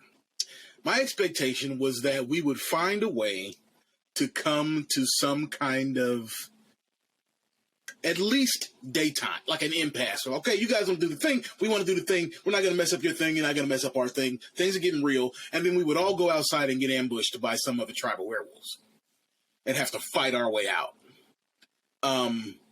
I like the idea that is not necessary. But if I'm a vampire, like you said, vampire primary storyteller, little or no knowledge of werewolf, that's exactly what would happen. That's just, I was waiting for that hammer to drop. How do you not? Like, when you make things so one-dimensional, you're going to get the G.I. Joe response. And what I mean by that is that you're the American superhero sitting down talking to the terrorist threat, and yeah, you're going to make a negotiation with them. No, you're not. You're just going to have at it no matter what. And when one's one-sided, one's detailed, you're always going to get explosive. You're never going to get different. Yeah, I've seen Dog Soldiers. They did not expand on what the fuck a werewolf was. Still an enjoyable movie. Could be a good game. I'm not going to say it can't be, but you get a lot more when you have APOC behind it. So I was anticipating me having to, like, celerity back to the car to get the Ruger and, like, running through the city trying to escape. Because if we were fighting here, I was just going to run. There's no winning in this. It's like we ambush this. The aspect of getting out, right? Let's reveal it for those who are werewolf fans. Your celerity is easily matched by rage. You know this as a player ST as well. You get that. Any bit of strength you have, they have as well in spades. They're steroided out. They got actions you got, and they could actually soak a lot more harm than you can dish out. Your one hope, even with my fortitude of 4, your one hope are the guns of silver. But you had just heard that there are certain ones. Exactly. Right, that this is reported in the field that could shut those down. So what were you confident in? You had wolf claws. Mm-hmm. That's it. And for Scott, I thought we almost would have got through the whole scene without needing it, but I actually do like the role play of a very angered prince on hearing a mention of a name of a potential betrayal. That is a very real thing here. The twist I put on this scenario was learning that somebody was feeding information to the Sabbat. You've been suffering strategic hits that made you deal with the Lupines. Hearing that one of them was a hotel outside of here, obviously a Sabbat thing. These are the guys that interrupted it, but they thought it was you. Here's why they thought it was you, because of this guy named your Nero Parovich guy. Combining the two. What that is it's plot seeding. I did it as an example for everyone. That in a scene you hear a little bit of fray, that's a little bit of a seed for people to work on. If we were to do this game to continue it, that's... Is that a puppy or a cat? All right, sorry. It's like I was tearing into something. I was like, what the... I'm wearing a headset, so that was creepy. Like, I'm the only one here. Like, why are you tearing through something? So yeah, that's the... Sorry, let me get my thought back. So to hear that seed's laid enables you to follow that through in your own, in a term of a big flowing plot. So I think that's good. Right? That's the twisted hook that I went with. Parovich is obviously Sabbat leading in. By the way, if you read the first Ed Milwaukee by Night book, Parovich is Sabbat. Yep. He comes in to infiltrate and do that exactly that. Problem is, he's been here so long to do it, Sabbat doesn't trust him anymore. Like, they now want him, hey, you were supposed to ruin this city and get it to a point where it's taken over. Why isn't it yet? And it's because he can't control the Lupines. So that's where that comes in. And it's not to explain all the tricks, but it's like BJD's written smart. It's written to where any way you wanted to go with any sort of outcome, even Mike's outcome, I don't use Guru to get specific. Lupines are Lupines. We came in here, Decker decides to bullshit him to make a deal, orders the Anubai to ambush them as they leave. That truth was there too. Right. But when you leave it up to another person that's not you, why was Decker not so antagonistic and willing to set them up, DJ, do you feel, since you played him? I think the reason why is because it's the same reason that I would think Decker, as he's written, as we know in BJD, is the fact that it mentions him. This guy's tired. He should have died a long-ass time ago. He's dealt with Lupines over and over again. All he knows is war. In fact, he was willing to die here. But the whole point of the meeting was to see if he could use them to at least offset the Sabbat, or at least offset that issue. If he doesn't have to fight the Lupines right now, he could just deal with the Sabbat. And the crux, to me, was finding out that these Lupines come in certain cycles. Like, the Ice Wolves will only come at certain points when the other hidden will also show up. Gives them the idea that they're not attacking randomly. They're attacking in cycles, which gives them enough time to go, like, I don't have to worry about you. I could take care of the Sabbat right now. Because what I was worried about, as in Decker, is the fact that your Decker was going to fight that war against the Sabbat and have to worry about the Lupines as well. That was the biggest one. If the random fact of the Lupines were coming in along with the Sabbat, he can't fight a war on two fronts. But now that he knows he can buy himself time, even if it's temporary, even if this doesn't last a year, but a couple of months, that's more than enough to buy himself enough time to strategize for the next hit. and get into the whole other part. So I like that. So it's air on diplomacy instead of old hat. But to throw a tough question at Thomas here, you heard about Wendy, and they mentioned it, but this didn't cause you to come unglued to a person whose existence is to avenge Wendy. Why do you feel that held you in check? For a couple of things. One, they said Wendy was dead. Like, he's been dealing this for a while. The way I had him imagined is that when I was talking about him being jaded, it's because he doesn't really have that in him to get wound up to the point. He was going into this expecting it to be the last night, that we were just going to fight our way out of this. So what knocked him out of that was actually them bringing Wendy up. But he said they didn't know who she was. I knew who she was. I know how she died because Thomas was there. Right. Because Thomas had couldn't do anything. It was like a week after he was embraced, and the werewolves didn't even bother to kill him. So then it comes to find out that, yeah, there are different factions of werewolf. They didn't do it because they didn't know about it. Also, it's 50 years ago at this point. They obviously didn't do it, them specifically. Right. So, I like it. Yeah. No, I mean, you're fine. You can continue talking. I was just saying, I really like that take. That more than helps out because it's depth of player. I think on both ends to understand that there is more to it than just surface gut check reaction time. And I was a little apprehensive about it at first because he's 70 years old at this point, including the time he was alive, but he was also embraced at 16. So it's like, when you're a vampire, embraced at 16, how much do you develop past that point? So I still tried to play like the 16-year-old aspect, but with just more years under his belt. Does that make sense? Out. It does, actually, to me. Absolutely. And obviously, I'm asking for everybody, right? Because folks, no doubt, will ask that question as well. But that brings us to the Black Prince, good old Scott. In terms of him being there, which is I call it the audible. Nowhere in the scenario does it say. It says only a newbie he was going to bring. I deliberately brought Scott on the basis of the updated material. Scott's a friend to Decker is how it goes down. And how Scott was written, I didn't think he'd let him go to something that dangerous by himself. You know, like just him. And even though Thomas is here, that's still to Scott would be by yourself. That's dumb.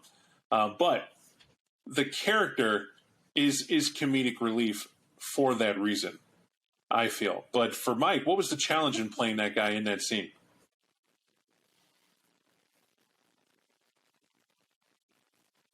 Mike is muted. Yeah, there you go. Bob wasn't even going to tell me. He was going to just let me start in. Anyway. So the challenge that I expected did not come up. And that challenge was, would he be willing to die for Decker? Because I'll tell you the other part, right? Based on some of the old material, he's old enough that I feel that he would see a life and death situation as a little bit more routine. And what he had to do here was just stand by his friend. Maybe today is the day he dies, whatever. Come here, do your part, keep the peace. But at the same time, you can correct me if I'm wrong, I understand him to be an anarch who's just become friendly with Decker because of all of the years. And so at some point, it's like, I thought a question of his loyalties might come up, and it didn't. I feel like I had the easiest role in this scene. Let's talk about briefly the misunderstanding that a lot of people have. Anarchs are the enemy if you're the Camarilla, and it's not accurate. That's not always the case. It can be the case in a city, especially if you have like a revolutionary council or you're the stuck-up prince that's been torturing them or whatever it is. If you're the cause for them to do what they do, then that's that. They may not like you because of the organization you're in terms of they're going to be dicks or whatever it is that they're going to do. In other words, the two clubs don't get along in school. That doesn't mean they're shooting each other. Right? That's how that goes. It definitely can be that scenario, and that's often, I'd say, the more enjoyed scenario because people don't want to bring full-fledged Sabbat in. But I feel when you have the bad kids, that being the Sabbat, as a antagonist that is definitely real, this galvanizes the two sects the way it was designed. It's supposed to be a thing where, yes, you're the cam, you're going to do your cam stuff. We're the anarchs in the streets. We know how it gets handled. We live our life. But you don't tell us what to do, and we'll stay friends helping each other out here until we weather this bullshit and get back to our politics later on. Because to me, the anarchs are always part of politics. for the cam. That's also why I'm not a fan of anarchs. Because I think when you give them a label and call them another sect, you make them an enemy when really they should be a galvanizing force of politics in politics, right? Arguing for a change when they feel they need to, and they're the youth, and that given voice has purpose. In the cam, but not of the cam. You got it. It's almost like if you had had the loyalist, like a loyalist-like faction inside the Camarilla, instead of having the loyalists in the Sabbat. I never had that insight, but it's brilliant. I'd agree with you. Right? I think those sects have a lot of mirroring each other for that very reason. But that's the game, folks. That's what we're going to do. I actually enjoyed this a lot, this whole process from talking about what we're going to do to, negotiating what's in the chapter. Okay, here are the roles that you guys didn't get to pick as we throw them out to see how they'd come together. I like the genuine laughs. I like the fact that we can talk about it afterward and nobody's like flipping tables or what have you. I also like the fact that you were less likely to use power once you saw that you had it. I don't know if you know this. It's still a delicious, baffling thing to me that when people get a sheet and they see I can do that, it's the less likely they're going to do it when they don't control the outcome. Right? When wait a minute, we're not rolling dice? No. All right, let's play. But they focus on the role play, right? Knowing what they can do. And I think that's more important. So it's a good factor. So I recommend everybody try a diceless night once to see how it goes, where everybody kind of feels comfort where they're at, to see if you get more out of it. I know I certainly did. But dice have their place. Don't completely nix them if you don't like to. So, but if you guys are done, I certainly am. And let's chop this off at hour 42. All right. Thanks, folks. Catch you next time. All right.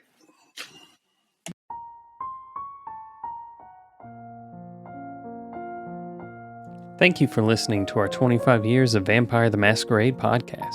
If you like what you heard and want to support us, please share it with others or leave a review. Thanks again, and we'll see you next time.